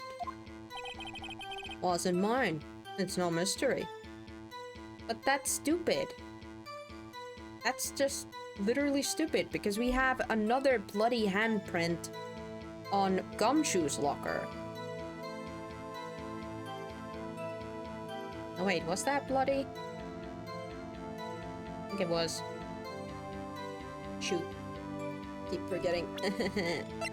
Was that Gumshoe's or whose handprint was that?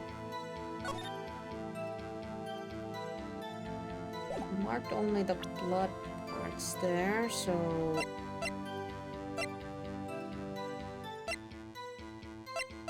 Whose handprint was that?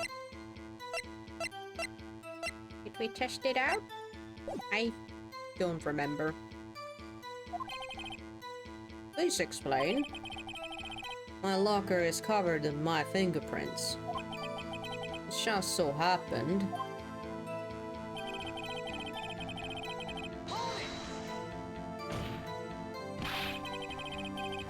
The chances of that happening are 1,000,000 to 1. On the contrary, one could argue just the opposite. The chances of that not happening are 1,000,000 to 1. Get one thing straight, partner. You ain't gonna get no rewards for me with the mere fingerprint. Wanna know why?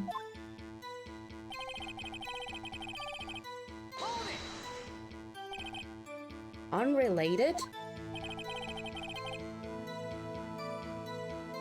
They're as different as night and day.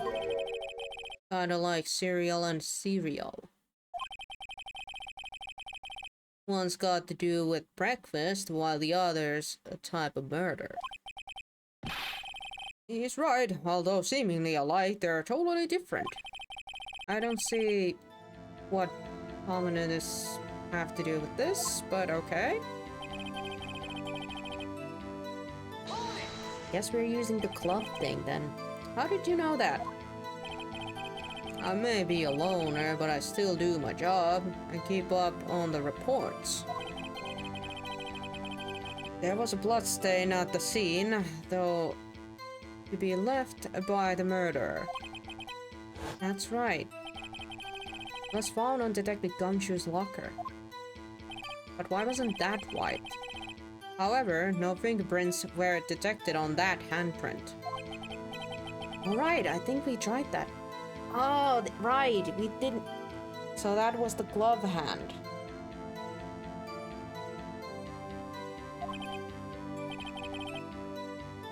So that would mean the murderer wearing gloves happened to place their hand on top of Officer Marshall's fingerprints.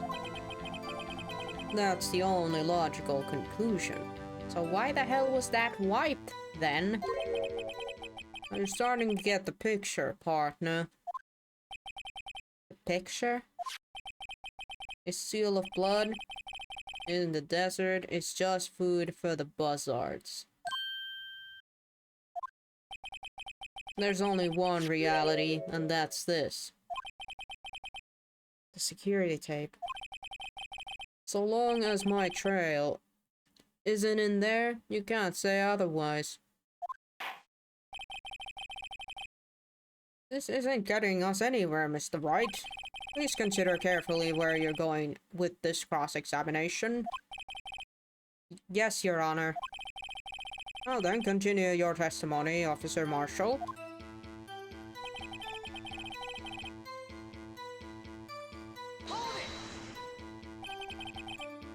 What do you mean by that? You want to tie me to this crime, isn't that right, partner? If so, that video is the only direct evidence you have. But that video is next to useless. It's full of blind spots. Blind spots? Places you can't see. The camera is panning back and forth. The floor isn't shown. If someone was familiar with the camera's position, they would leave the room without being caught on tape. Don't have time for your speculations, Mr. Wright. Well, Mr. Wright, if you can show us evidence in this video that indicates Officer Marshall must present, please do so now.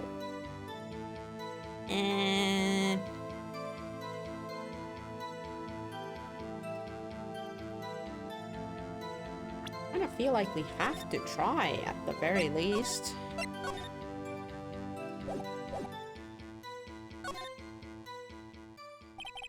Very well. Allow me to point out your mistake, Officer Marshall. Tread carefully, Mr. Wright, or you might wind up being the one making the mistake. Now then, let's have another look at the video. Show us this incriminating evidence of the witnesses. Okay.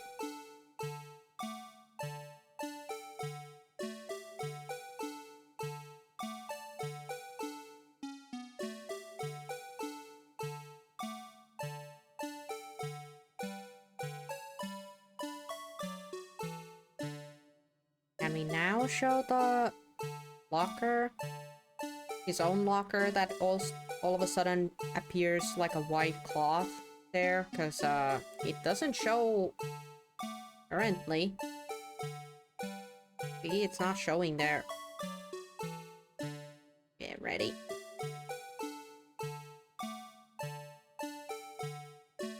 Actually, I can fast forward a little bit here. Mickey's down. Right. Oh. It has to be this. It just has to.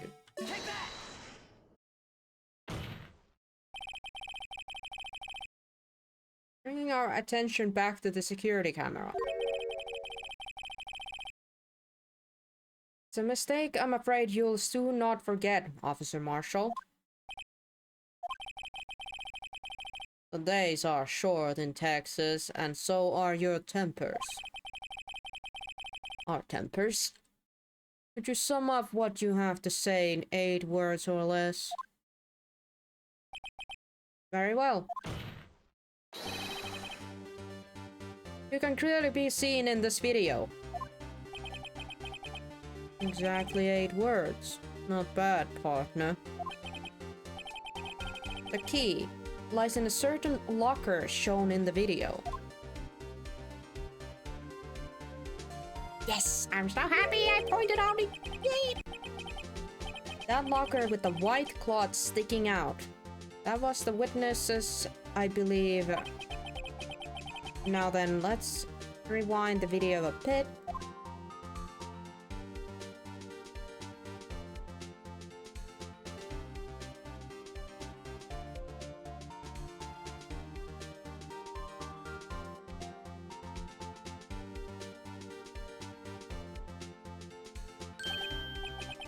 Oh, the white cloth, it's gone. What's the meaning of this, Officer Marshall? When the crime took place, the white cloth wasn't there. Then it suddenly appeared. There's only one explanation. Officer Marshall, you were in the evidence room at the time of the crime. What's more, you opened your locker when the cameras was turned away. Order, order! Good seeing there. Hold your horses. Sorry, partner. But you got the wrong man. Pardon. So what if my locker was opened? That doesn't mean I'm the one who opened it. Kinda have to be you. The murderer needed to hide something, so he opened the locker and stuck it in. It's not my fault he happened to choose mine. No. Why is everyone staring at me like I'm a wanted man? We have established so many times that these lockers are fingerprint-proved lockers.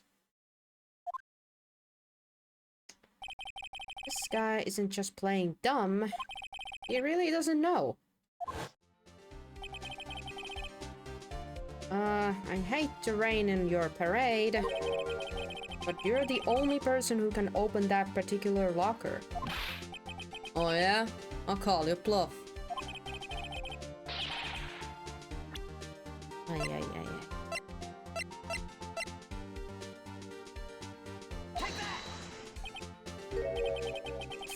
Fingerprint sensor? We talked about this earlier today. The lockers can only be opened by the detective they belong to. What kind of crazy talk is this? Well, Detective Gumshoe did mention something about this.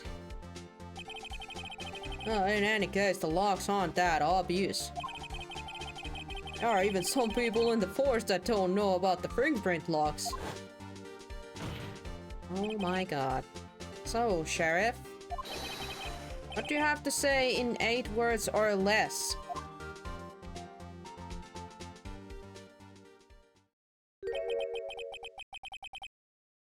I only got 1 for you. Whoa! No! I think we got it. Order, order! Witness, explain yourself. If this is a joke, it's the worst I've ever heard. I assure you, this is no joke, Officer Marshall.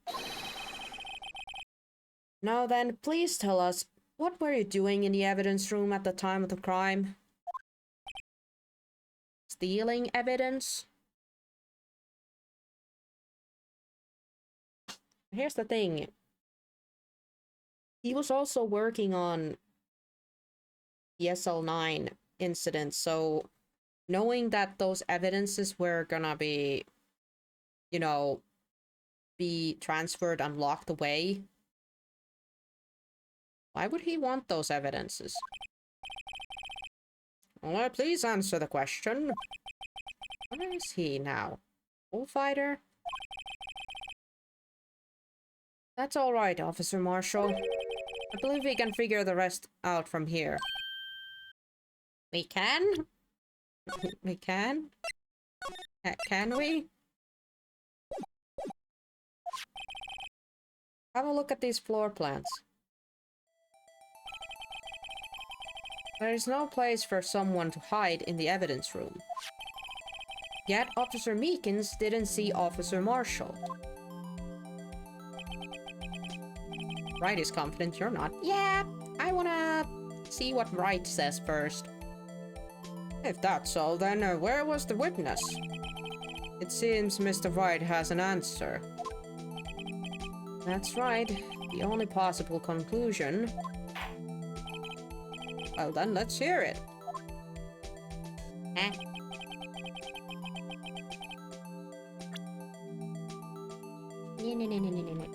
Eh.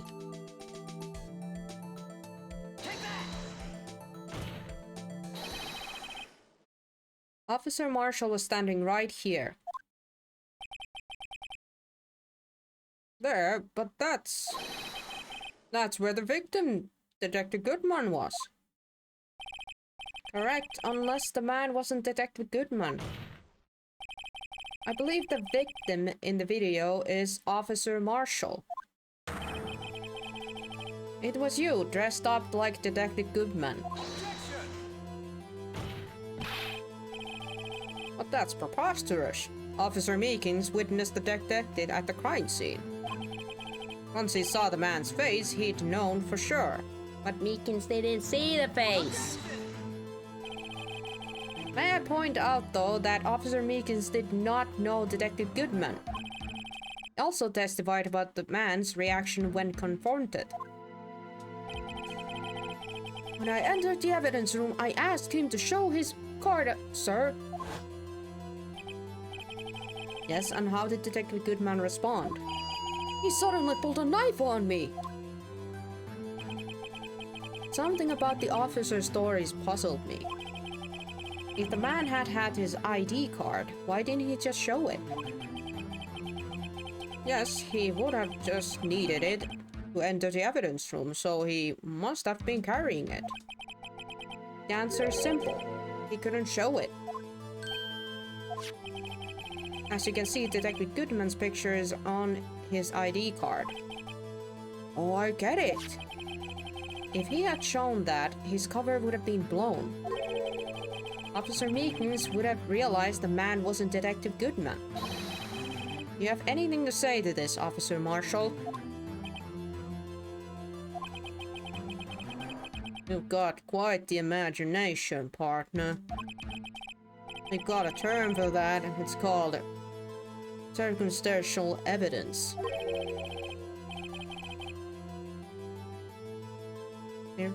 Circumstantial evidence? He's still denying it.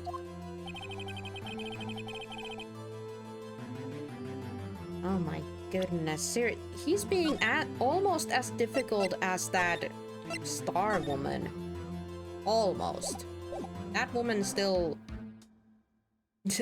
worse than this. Unless you have hard evidence proving I dressed up as the victim.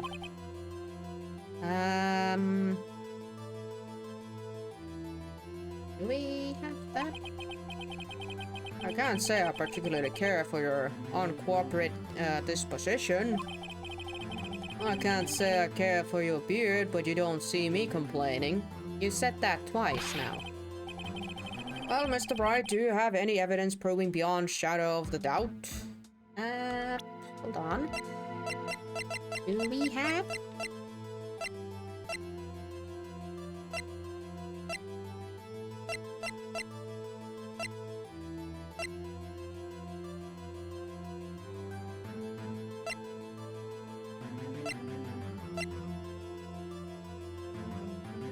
Well, we'll see. We'll see.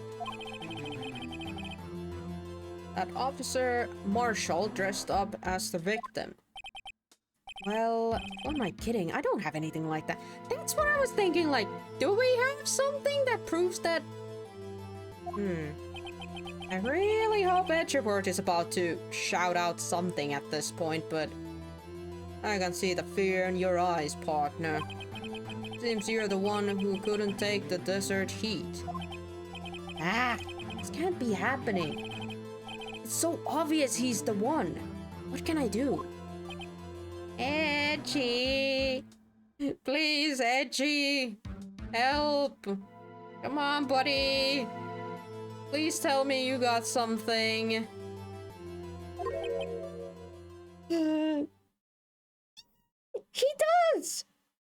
He does! Edgy! Ah! Edgy has something! Come on! It looks like your lack of experience has finally been exposed.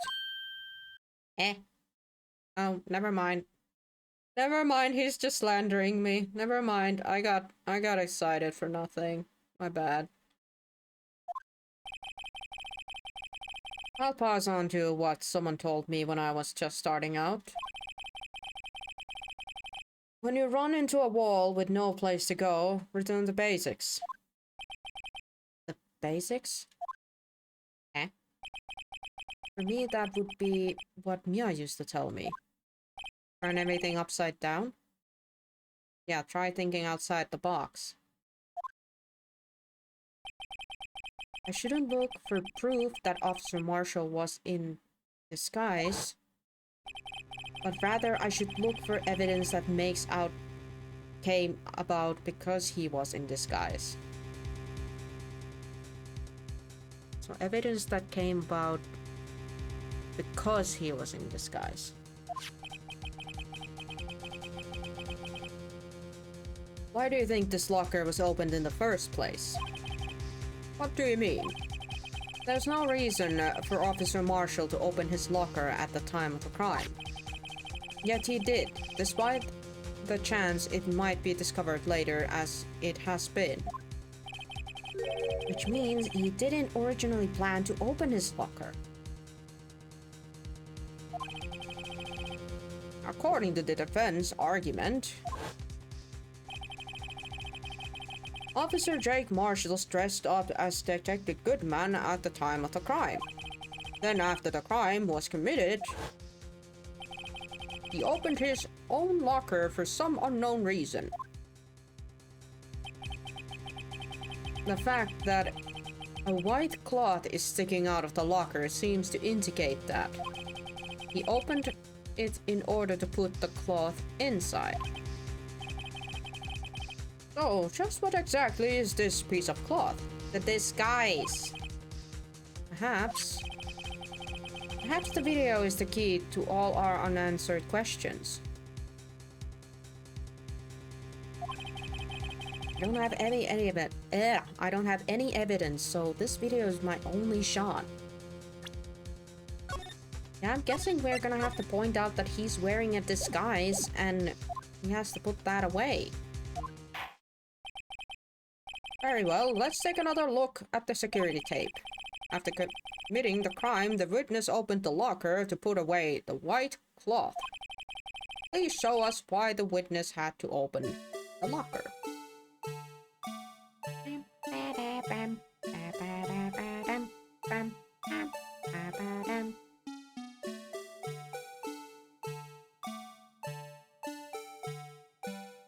He has the jacket. And then he's gonna get blood on the shoulder. So, the blood, you're right. Yeah. It has to be the blood. I think. It has to be.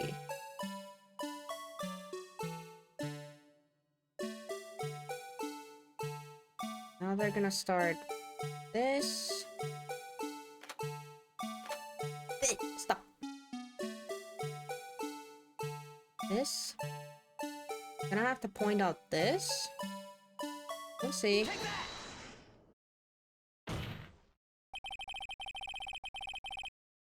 For some reason, you disguised yourself as Detective Goodman and entered the evidence room through thought I don't know what end yet. However, something unexpected happened. Officer Meekins barged in on you. When asked to show your ID card, you pulled a knife on him. However, Officer Meekins panicked. And the white coat you were wearing was soiled with blood. Yes! Again! Yes! On the first. A bloody white coat. You wouldn't just walk out like that. So you hid the coat in your locker. Not bad, partner. So the freaking thing is still in there. Isn't it? Now then, Officer Marshall. Are you ready to tell us the truth? Looks like I underestimated y'all. Hope you're happy now, Mr. Edgeworth.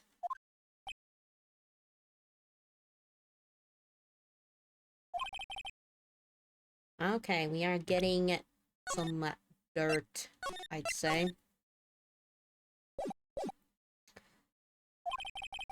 If you were only half as persistent then as you are today, y'all wouldn't have to be here now, would we? Officer Marshall, tell the court what you did. All of it. All right. It seems the time has come. Dang it, it's another one of these. Marshall's confession. I had to do it that day. I couldn't just stand by and let it die. I stole the detective's ID and dressed like him. I planned to take out the evidence. I wasn't expecting Officer Meekins. I knocked him out. I managed to escape. I knew which areas wouldn't be caught on the camera. There wasn't any murder in the evidence room at 5:15. Yeah, you just assaulted another police officer and tried to steal evidence. Or, well, I guess you managed to steal something. Or maybe he didn't actually manage to steal anything. He just assaulted another officer. So that's gonna get him some penalty. So the support victim was really you. But there's one thing I still don't understand. Traces of large quantity of blood were found on the floor of the evidence room. If no one was murdered, then how could that be? Officer Meekins managed to cut his own hand. My guess is he's the donor. It was way too much blood for that small donation. Well, he was left there bleeding. Yeah, it's a crime, not a murder. Drink! Thank you, Elliot, for the hydration. Oh. Alrighty then. But the music picked up. Oh, that's a good sign. Haven't they tested the blood? That's a good question. You would think that, you know, you would test whose blood that is. But let's just assume that it's Meekin's. He did get stabbed in his like arm, I'd say. There's quite a lot of veins there, so like they're just making assumptions. Yeah, it's kind of weird, not gonna lie. When you say it, you mean... Do you even have to ask, partner? The SL9 incident. Who made buffoons into police officers? 2 years have passed since the case was closed. It was going to completely end with the transferal that day. Not if I had anything to do with it. That incident's not over. But what did you hope to accomplish by sneaking into the evidence room? When a case is closed, only that case-led detective can look through the evidence. And that was Goodman. I wanted to have a look at it myself one more time. No matter what the cost. And what stopped you, Marshall, to go and just ask Goodman that could he be a pal and open the locker and let him actually, like, you know, check things out? But, you know, I don't know why it had to go that far. I don't care what anyone says, partner. The case is mine. But Officer Marshall wasn't in charge of the investigation. Why does he care so much about it? Hey, Nix. Come on. Come on, man. You saw one of the victims' names. Neil Marshall? Okay, I suppose not jumping to conclusions is a good thing, so... I suppose. That day was my last chance. That's why I... stole the detective's ID. Why did you disguise yourself as Detective Goodman? If I didn't make it look like Goodman was carrying out the evidence transferal, I'd be arrested for stealing evidence, which wouldn't get me anywhere. So you did it to fool the security camera.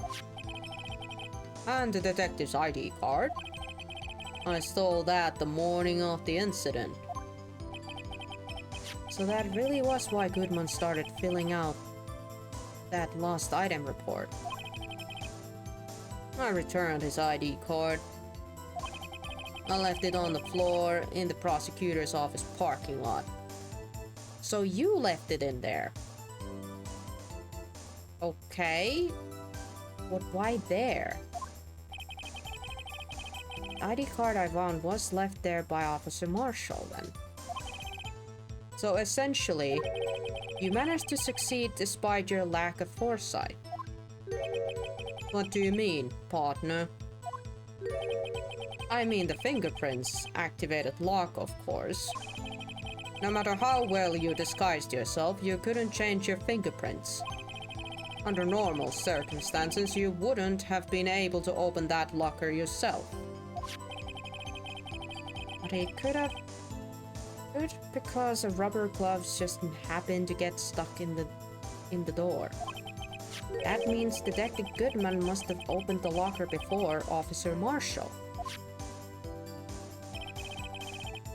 He did 3 crimes that day. Oh boy. He pulled a knife on an Officer Meekins and tried to drive him off?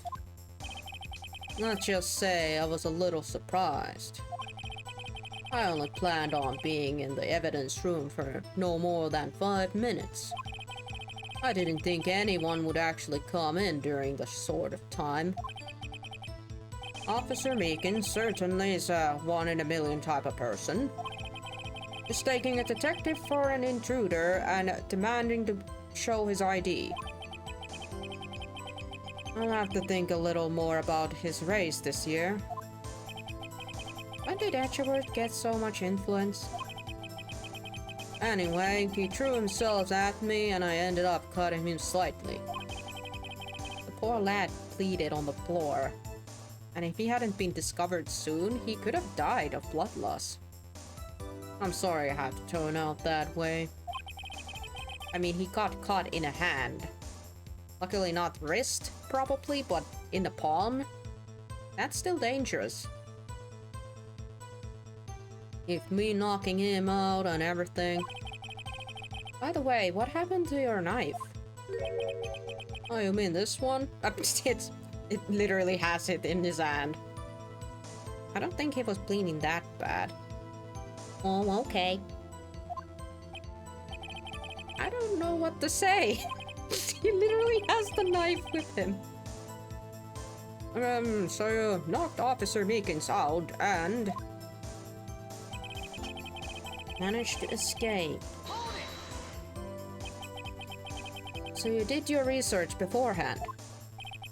Those who got into the desert unprepared don't live long, partner. I didn't think I would make a difference, though. The security tape is erased every 6 hours. If all had gone as planned, no footage would have been left. Oh, true.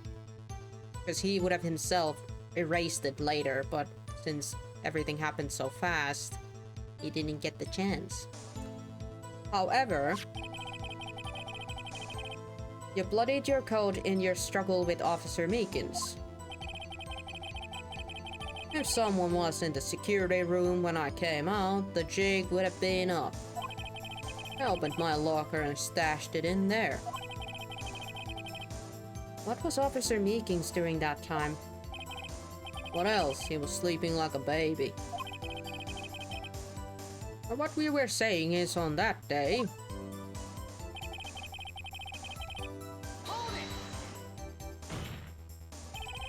but the blood found on the scene certainly indicates crime took place. What are you, blind? The victim shown on that tape is me. I'm not dead yet, partner. So you stole the evidence from the locker. Actually, no, I didn't. Eh? Why not? When I opened the locker, the evidence was already gone. Eh? Wait, so... yeah. So who took the evidence then? Oh yeah, I guess since the locker was open, it had to have been Goodman. So...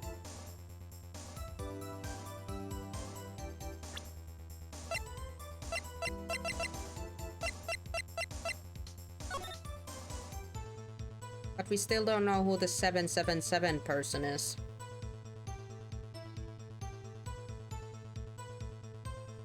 So Edgy came to that room at some point, and he fetched that screwdriver then? Yes? He was told to fetch that. And then Meekins went in, brought the Blue Badger in there. Then Bruce Goodman, in this case aka Marshall, went in. And then Meekins came out after that. So it has to be the Mystery 777 person then. So whoever went there after Miles...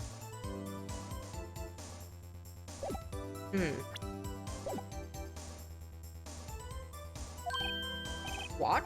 Mr. Etchebert, where is that evidence? It's still missing, Your Honor.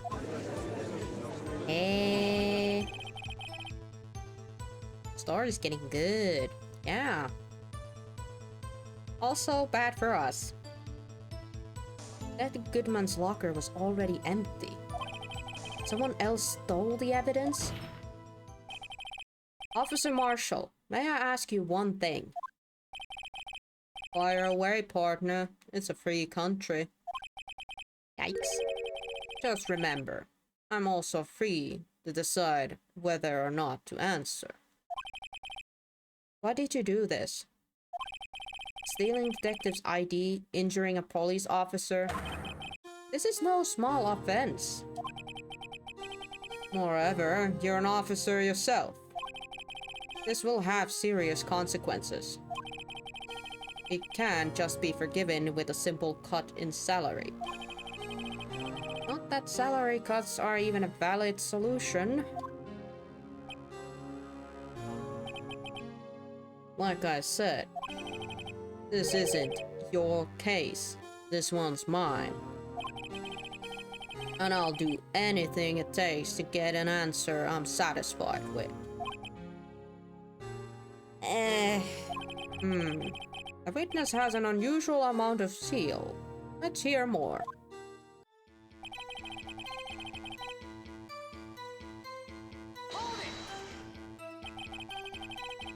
But the case was solved 2 years ago, wasn't it? That's the reason the evidence was stored in the evidence room. Joe Drake was convicted for his crimes. One thing I can say for sure is he deserved his sentence. I remember the Joe Drake case. It involved serial murders, didn't it? I don't intend to complain about how it turned out. But there's something that still bothers me. Something went down at that trial. Something no one will talk about. What happened? I don't know. That's what I'm trying to find out. Ah! Why is he concerned with that incident? Maybe it could present him with what I think his real reason is? I had a feeling we'd wind up here sooner or later. Everyone involved here is related in some way to that case. I'd better take another look at that files.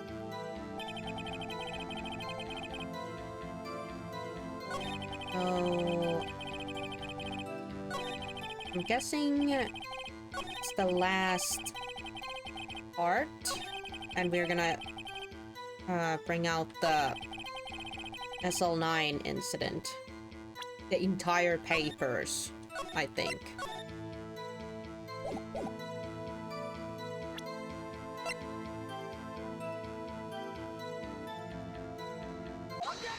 Yep.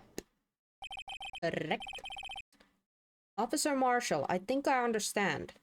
It has to be the name. I think I know why you care so much about the SL9 incident. Sounds like you've been sipping too much cactus juice, partner. Hey, I'm not Sokka. I'm not that dumb to go and drink from a cactus. I have the SL9 incident files here. The name Marshall is mentioned in here. In a list of murder victims, Neil Marshall, are you related to this man? Neil Marshall. Yeah, I'm sure you've heard that name. 2 years ago. There! Hold on, that flash went out so fast. I saw the shield trophy. Gaunt was next to him and Lana. Just in the blink of that, I think I saw something different in that shield. I think. It just blinked out. I'm not sure. Received the same lousy prosecutor's award you got. What? A prosecutor? Oh, he must be talking about the King Prosecutor's Award. Oh, so his brother was a prosecutor, then. Now I remember. Prosecutor Neil Marshall. He handled the SL9 case before I did. Yeah, because he got... Oh, he got killed during the freaking trials, and that's why Edgeworth had to take his spot. Or I'm not sure why it had to be Edgeworth. Was it just like pure coincidence that it had to be him? That's right. He was killed. And the case fell into your hands. But what was his relation to you? Brother. He was my brother. Got it. He was investigating the murders with Damon Gaunt and the Deputy Chief of Police. Yeah, there he is. The group of detectives I was part of worked under them. We were desperate to prosecute the killer. Ooh, he looks scary. Joe Drake.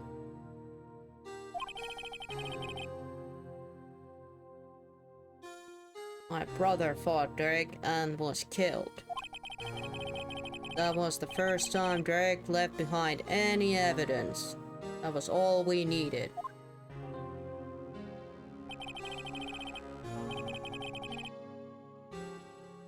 He was arraigned and incarcerated.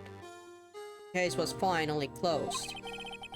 At least according to the public records. What do you mean?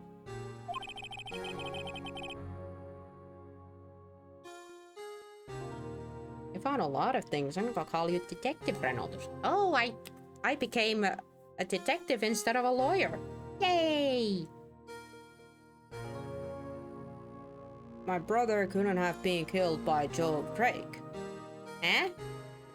Why? I knew my brother better than anyone. No one could have beaten him in a fight. And that's it? That's your reason for your insane actions? There's more to my brother's death than what the records say. No matter how much you try to hide it, you can't fool me. Eh? I don't understand what he's fighting here. If the murderer was, you know...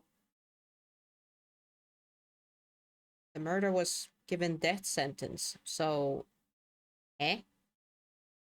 Well, at least one thing's for certain. Now we know what happened at the police department on the day of the crime. That was the last day the SL9 case would be reopened. Not satisfied with its resolution, Officer Marshall planned to steal the evidence. Disguising himself as Detective Goodman, he entered the evidence room.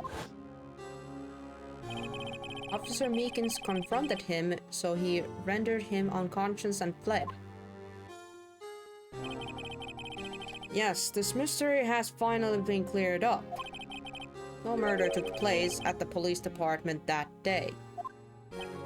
Yikes. But what about the blood? The thing that happened by chance never ceased to amaze. At the exact same time as the murder at the prosecutor's office, this fake murder was going on at the police department. Chance? It got to be more than just that. No! No. We're just clearing up something, but that's not what we wanted. Oh, if no one was murdered at the police department on the day of the crime, that means the murder in the prosecutor's officer's parking lot was the real one. Which in return means only one person could have committed the crime. Chief Prosecutor Lana Sky. No. But wait. A verdict wasn't reached in yesterday's trial. Which is why we examined the incident at the police department today. But there's only one reason that defendant was not convicted yesterday.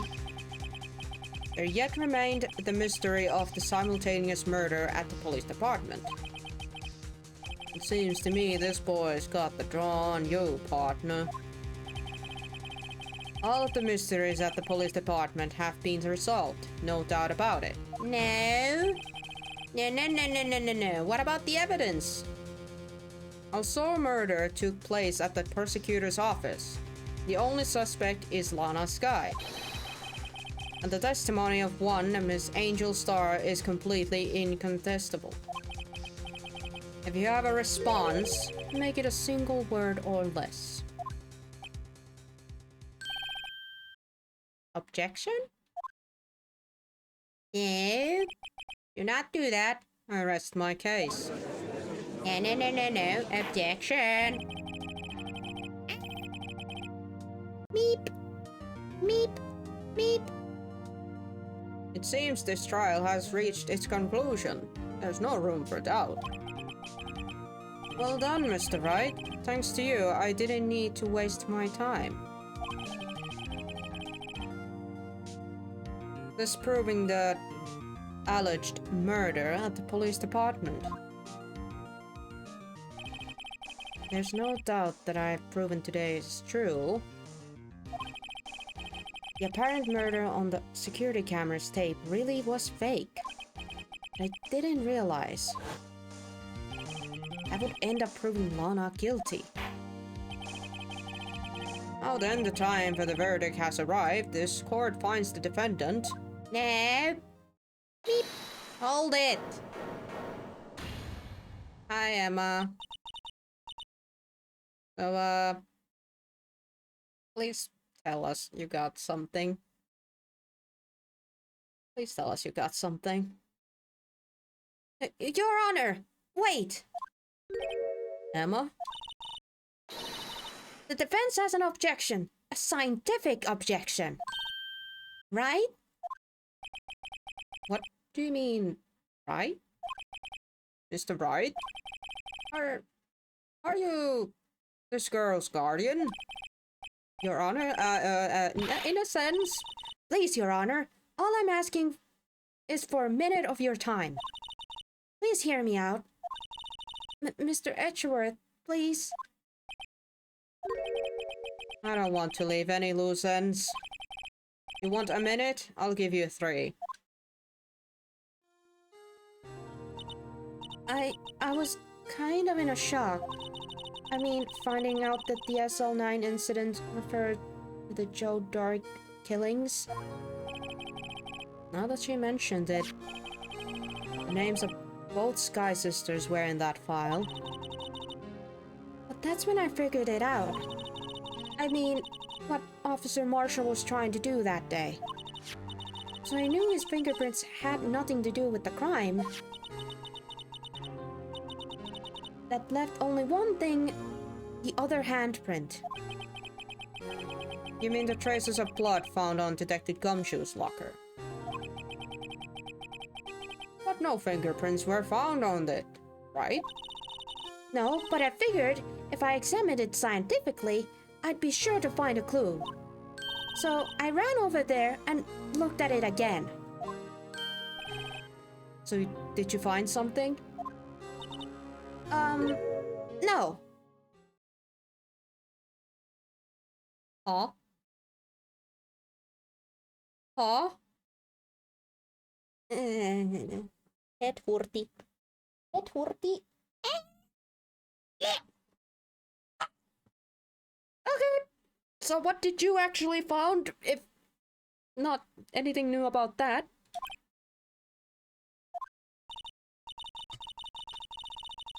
Sorry. I guess I'm not much of a scientific investigator after all. Ah. Huh? Is that all? Please don't be mad. I'm just a high school student.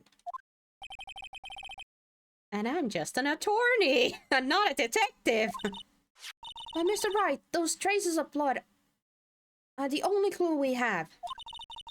If we can't find something wrong with them... Please, Mr. Wright, you're a professional. Anyone can save Lana, it's you. Me? Oh boy. Time's up. Now then, Mr. Wright. Reports of the incidents of the police department. Does any reasonable doubt remain?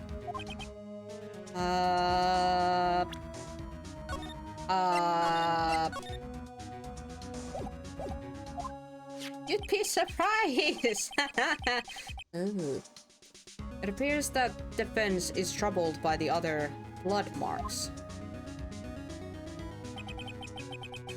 Looking at the floor plans, a handprint was discovered around here. Is there a problem with this? Mr. Wright, I'm sorry I can't be more of use. But still, if you can't find anything wrong with that blood mark, then I will be... Please answer my question, Mr. Wright. We don't have all day. Yes, Your Honor. If I've needed to consider it, it's now. What could be wrong with that handprint on Detective Gumshoe's locker? Is there something I'm missing? I kinda have to object. Otherwise this ends here. This handprint left at the crime scene clearly shows a contradiction.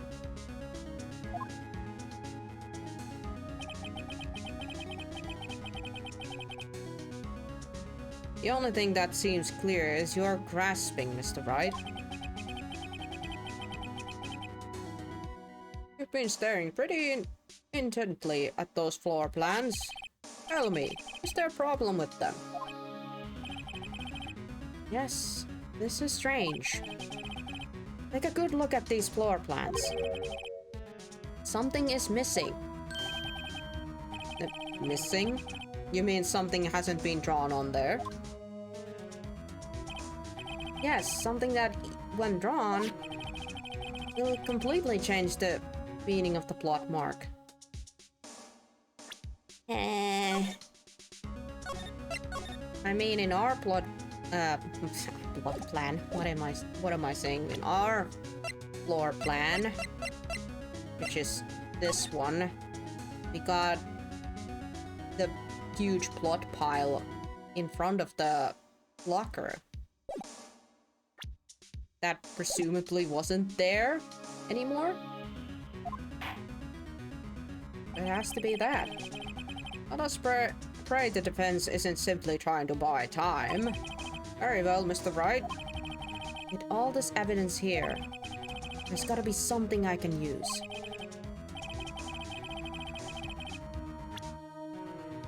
Which item can prove something is missing in the floor plans? Our own floor plan? Our own floor plan? Ah.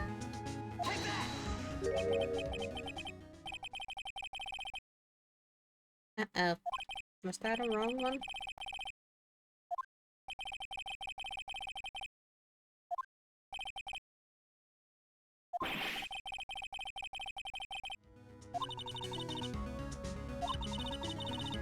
Ah.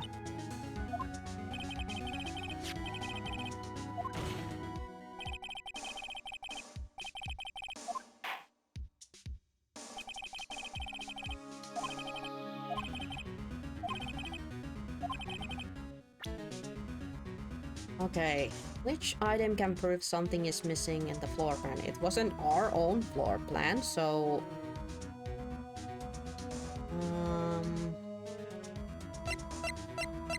Let's see.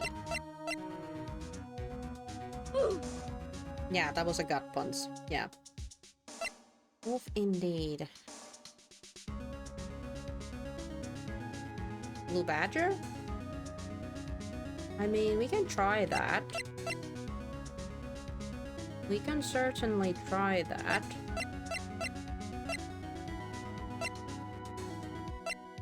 I mean, I'm not... We can try the blue badger. I honestly don't know. Yeah. Oh! Nice one, Kiesel. Because I wasn't quite sure what to deploy next. Thanks for that. What about that piece of plywood? The blue badger, mascot of the police force.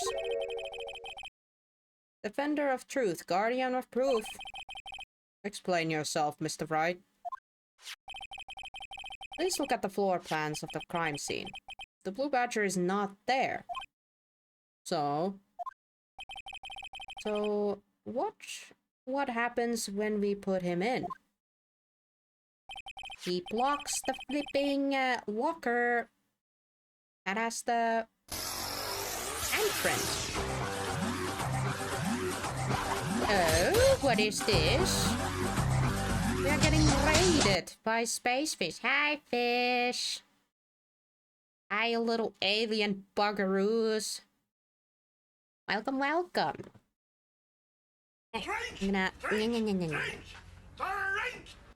Gonna give you a shout out because I can. Why does that keep doing that? Okay, there we go. Little shout out to you. Thanks for the raid. Thanks for the raid. What were you doing? Oh, you were playing... Is that correct? Snufkin's Melody? Nice. Nice. Also, welcome all the raiders who came with a fish. Welcome. My name is Renotus, and we are currently playing Phoenix Wright Ace Attorney Trilogy. Case is Rise from the Ashes. And we are in a very tight spot currently. Let's go fill Moomin Valley with crime. Oh no. My goodness. Oh my goodness. Hey, what have you been liking in that Moomin game? Because all I've heard is good stuff, and I also really would love to play that someday, but yeah, gotta wait. I'm gonna enjoy it myself. So many other FinTubers have already played the game, so I just get to chillax and play it myself one day. I need to raid and run, need to go on meeting and shall leave you. Thank you, Fish, for the lurk, and of course, go take care of yourself. You've been streaming. So yeah. Same goes for you all raiders too. If you've been watching Fish this entire time, please do take a break as well. No need for suffering from sitting down and all that. Go take a walk, get some snacks, get some drinks and all that. Yeah, thank you, Fish. Thank you. This is where the dancing at the time of the crime. So it's blocking the view of that locker. This is the break from watching this. Okay, and this... Also, welcome. Hope you all are having a good Thursday, by the way. We have been pretty much here trying our dangest to solve this case. Well, what? That's right. So long as the blue badger is dancing here, it would be impossible to place a handprint at the spot on the locker. It's Thursday already? Yes, I'm afraid, Yendis, it is already Thursday. This week's goes so fast. What? Dun. Well, that means, just exactly what does that mean?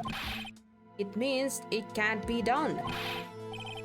What are you saying? Blood traces were undeniably found on that locker. Don't look at me, I didn't put it there. Mr. Wright, think it through scientifically.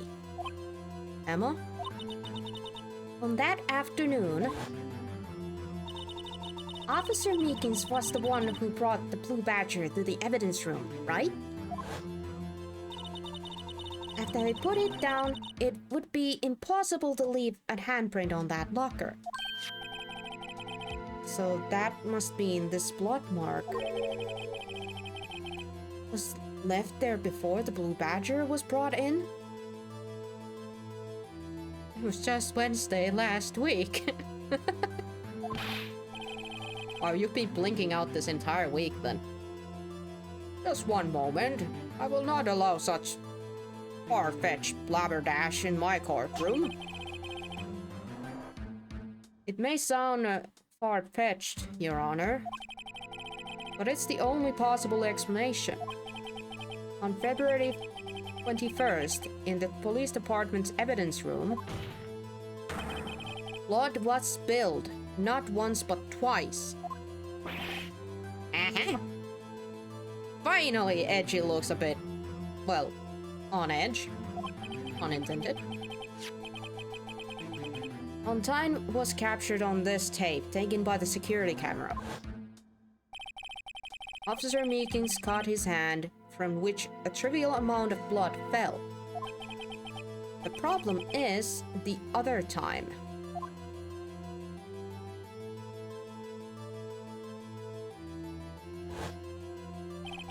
You were correct, Kisu. The hand blood wasn't gonna be enough blood on the floor. Besides, that blood was erased. We found it only by using the luminous stuff. Spray that I sprayed everywhere in that room. To the point that it would have been very dangerous to light a candle. Or a match. Or a lighter. Or anything in that room after that. Someone bled prior to the struggle shown on this tape. It had to have been Detective Goodman when he was really murdered. Woo! Let's go! That's ridiculous. I refuse to accept your absurd claim. I object back. The murder portrayal in the security tape has been proven to be fake.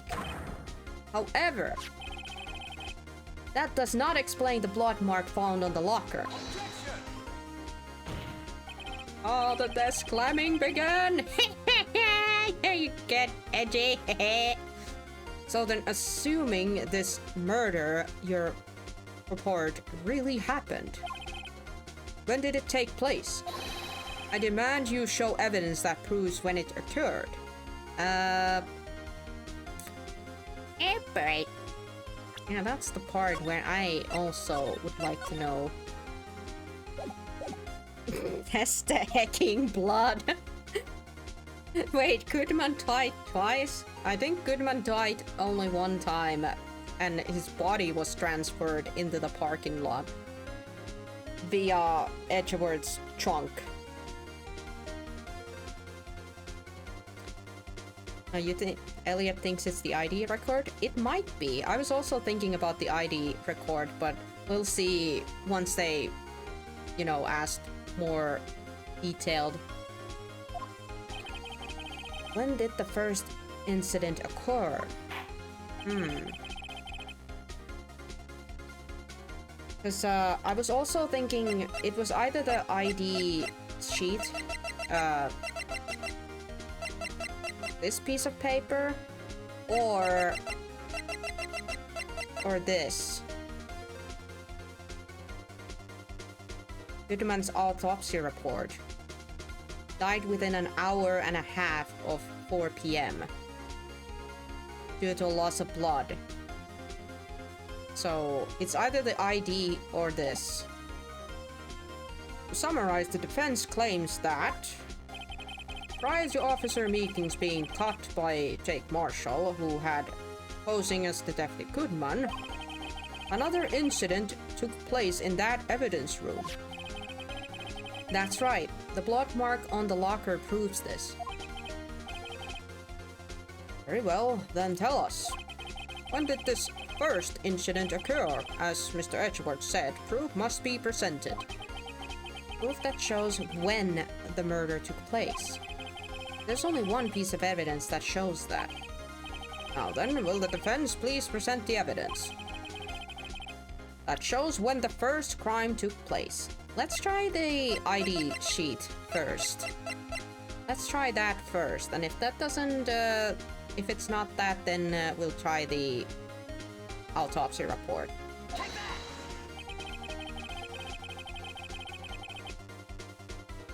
If the crime took place inside the evidence room, then the killer would have had to enter it. And in order to do so, an ID card would have been required. An ID card. Whoa, the ID card record. Yeah, because we still don't know who the 777 is. But you guys, I have an idea who's that 777 is, but I could be wrong. I'm guessing it's Gaunt. I'm guessing that weird 777 thing is Gaunt's, but I'm gonna cry if it's Lana's. Oh my god, I'm gonna be so sad if it's Lana's. Oh boy. Officer Meekins brought the Blue Badger panel into the evidence room at, let's see here, 4:50 p.m. If the crime took place before that time, then it would be 4:40 p.m. Oh! What is that word? Just what have you done? No. I didn't want that to go there either.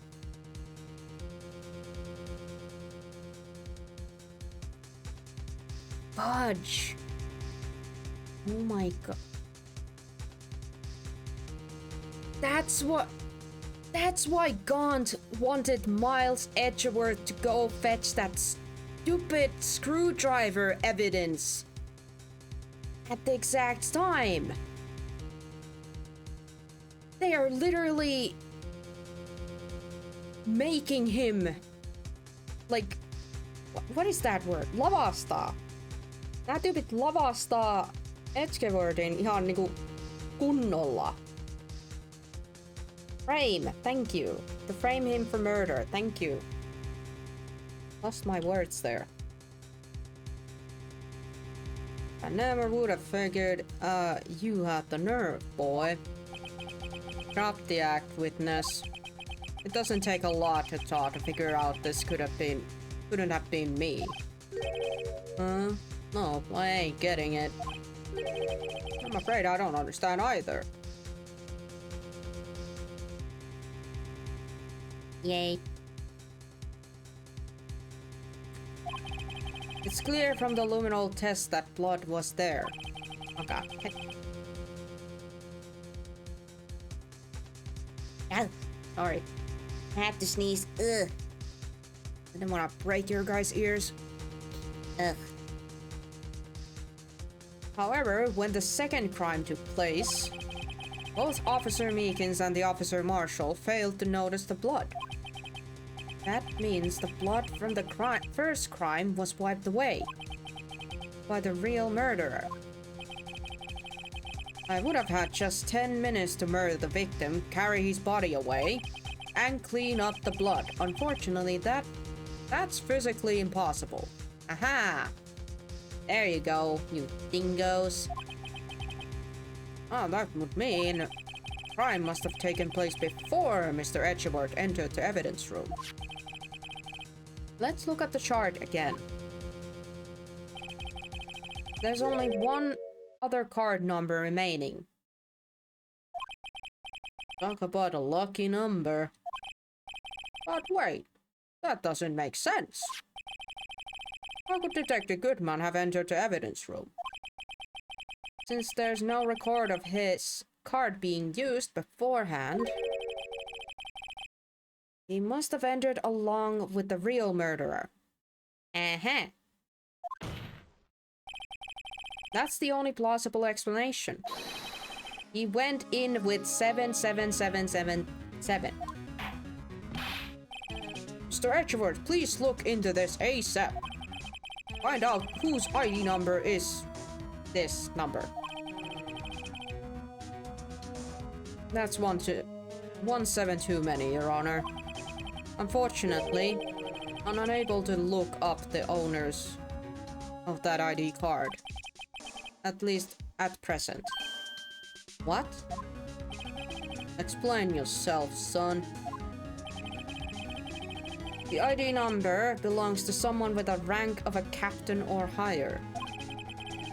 Someone who is so-called executive officer. You don't have the authority to inquire into such personal identity. Oh crap! We need that. But that's ridiculous. Just how... I'm not finished talking, Mr. Wright. There is one situation in which we can grant it such authority.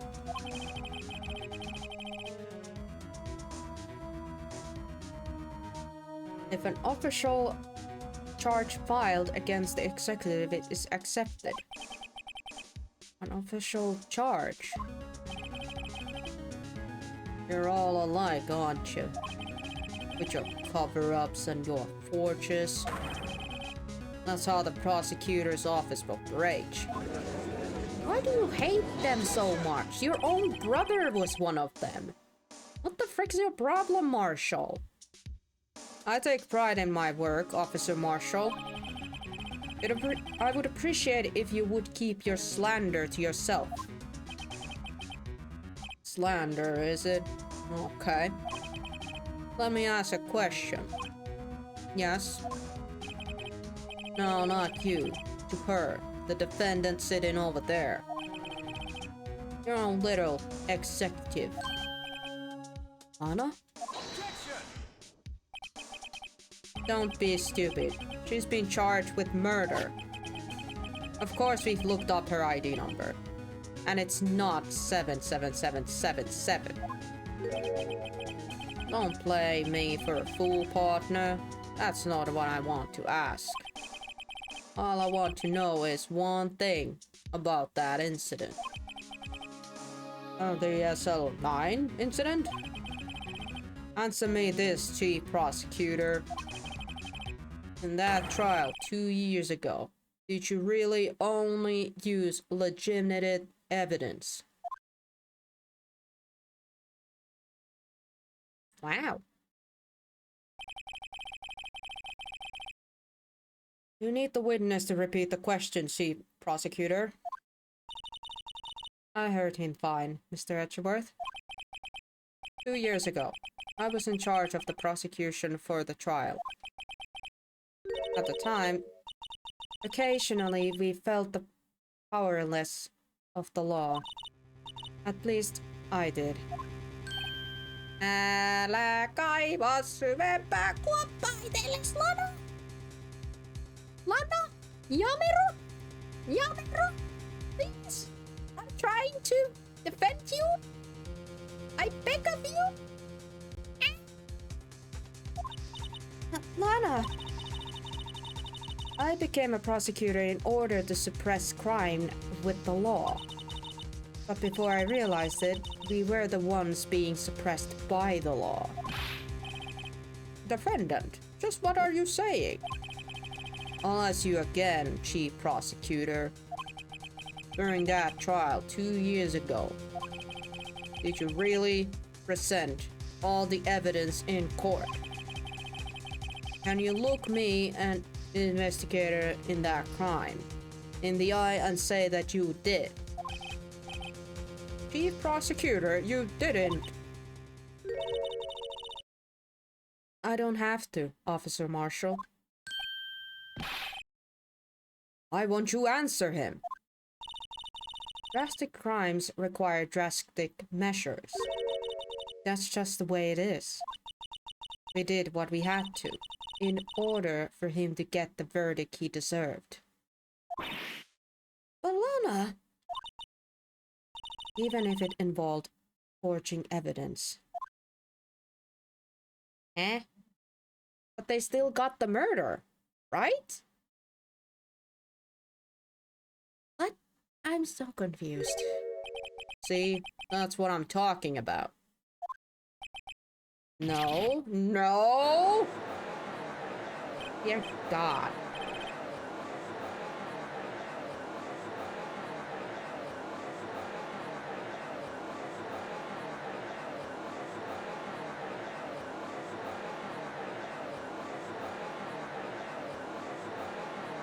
Okay.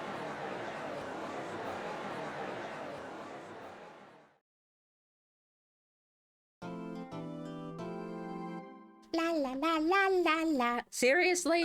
This freaking to be continued music kind of breaks the mood, doesn't it? Oh boy.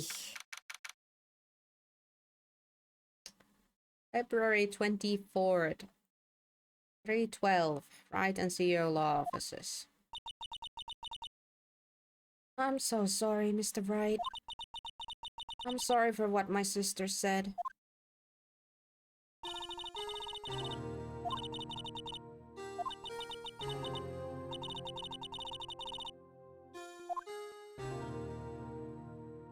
Don't have to have a flashback immediately, what she said. I didn't know. I never knew that the SL9 incident was just another name for the Joe Drake killings. Sounds like everyone heard about these killings but me. Lana wanted Drake convicted so badly. That's why she used me. That's why she used what happened to me. What do you mean? What happened to you? It's all there in the file. Joe Drake's law victims was prosecutor Neil Marshall. When he murdered Officer Marshall's brother, he left behind an incriminated piece of evidence. But what did you have to do with those killings, Emma? On the night Prosecutor Neil Marshall was murdered, Joe Drake tried to kill me. Holy heck. What? He tried to kill you?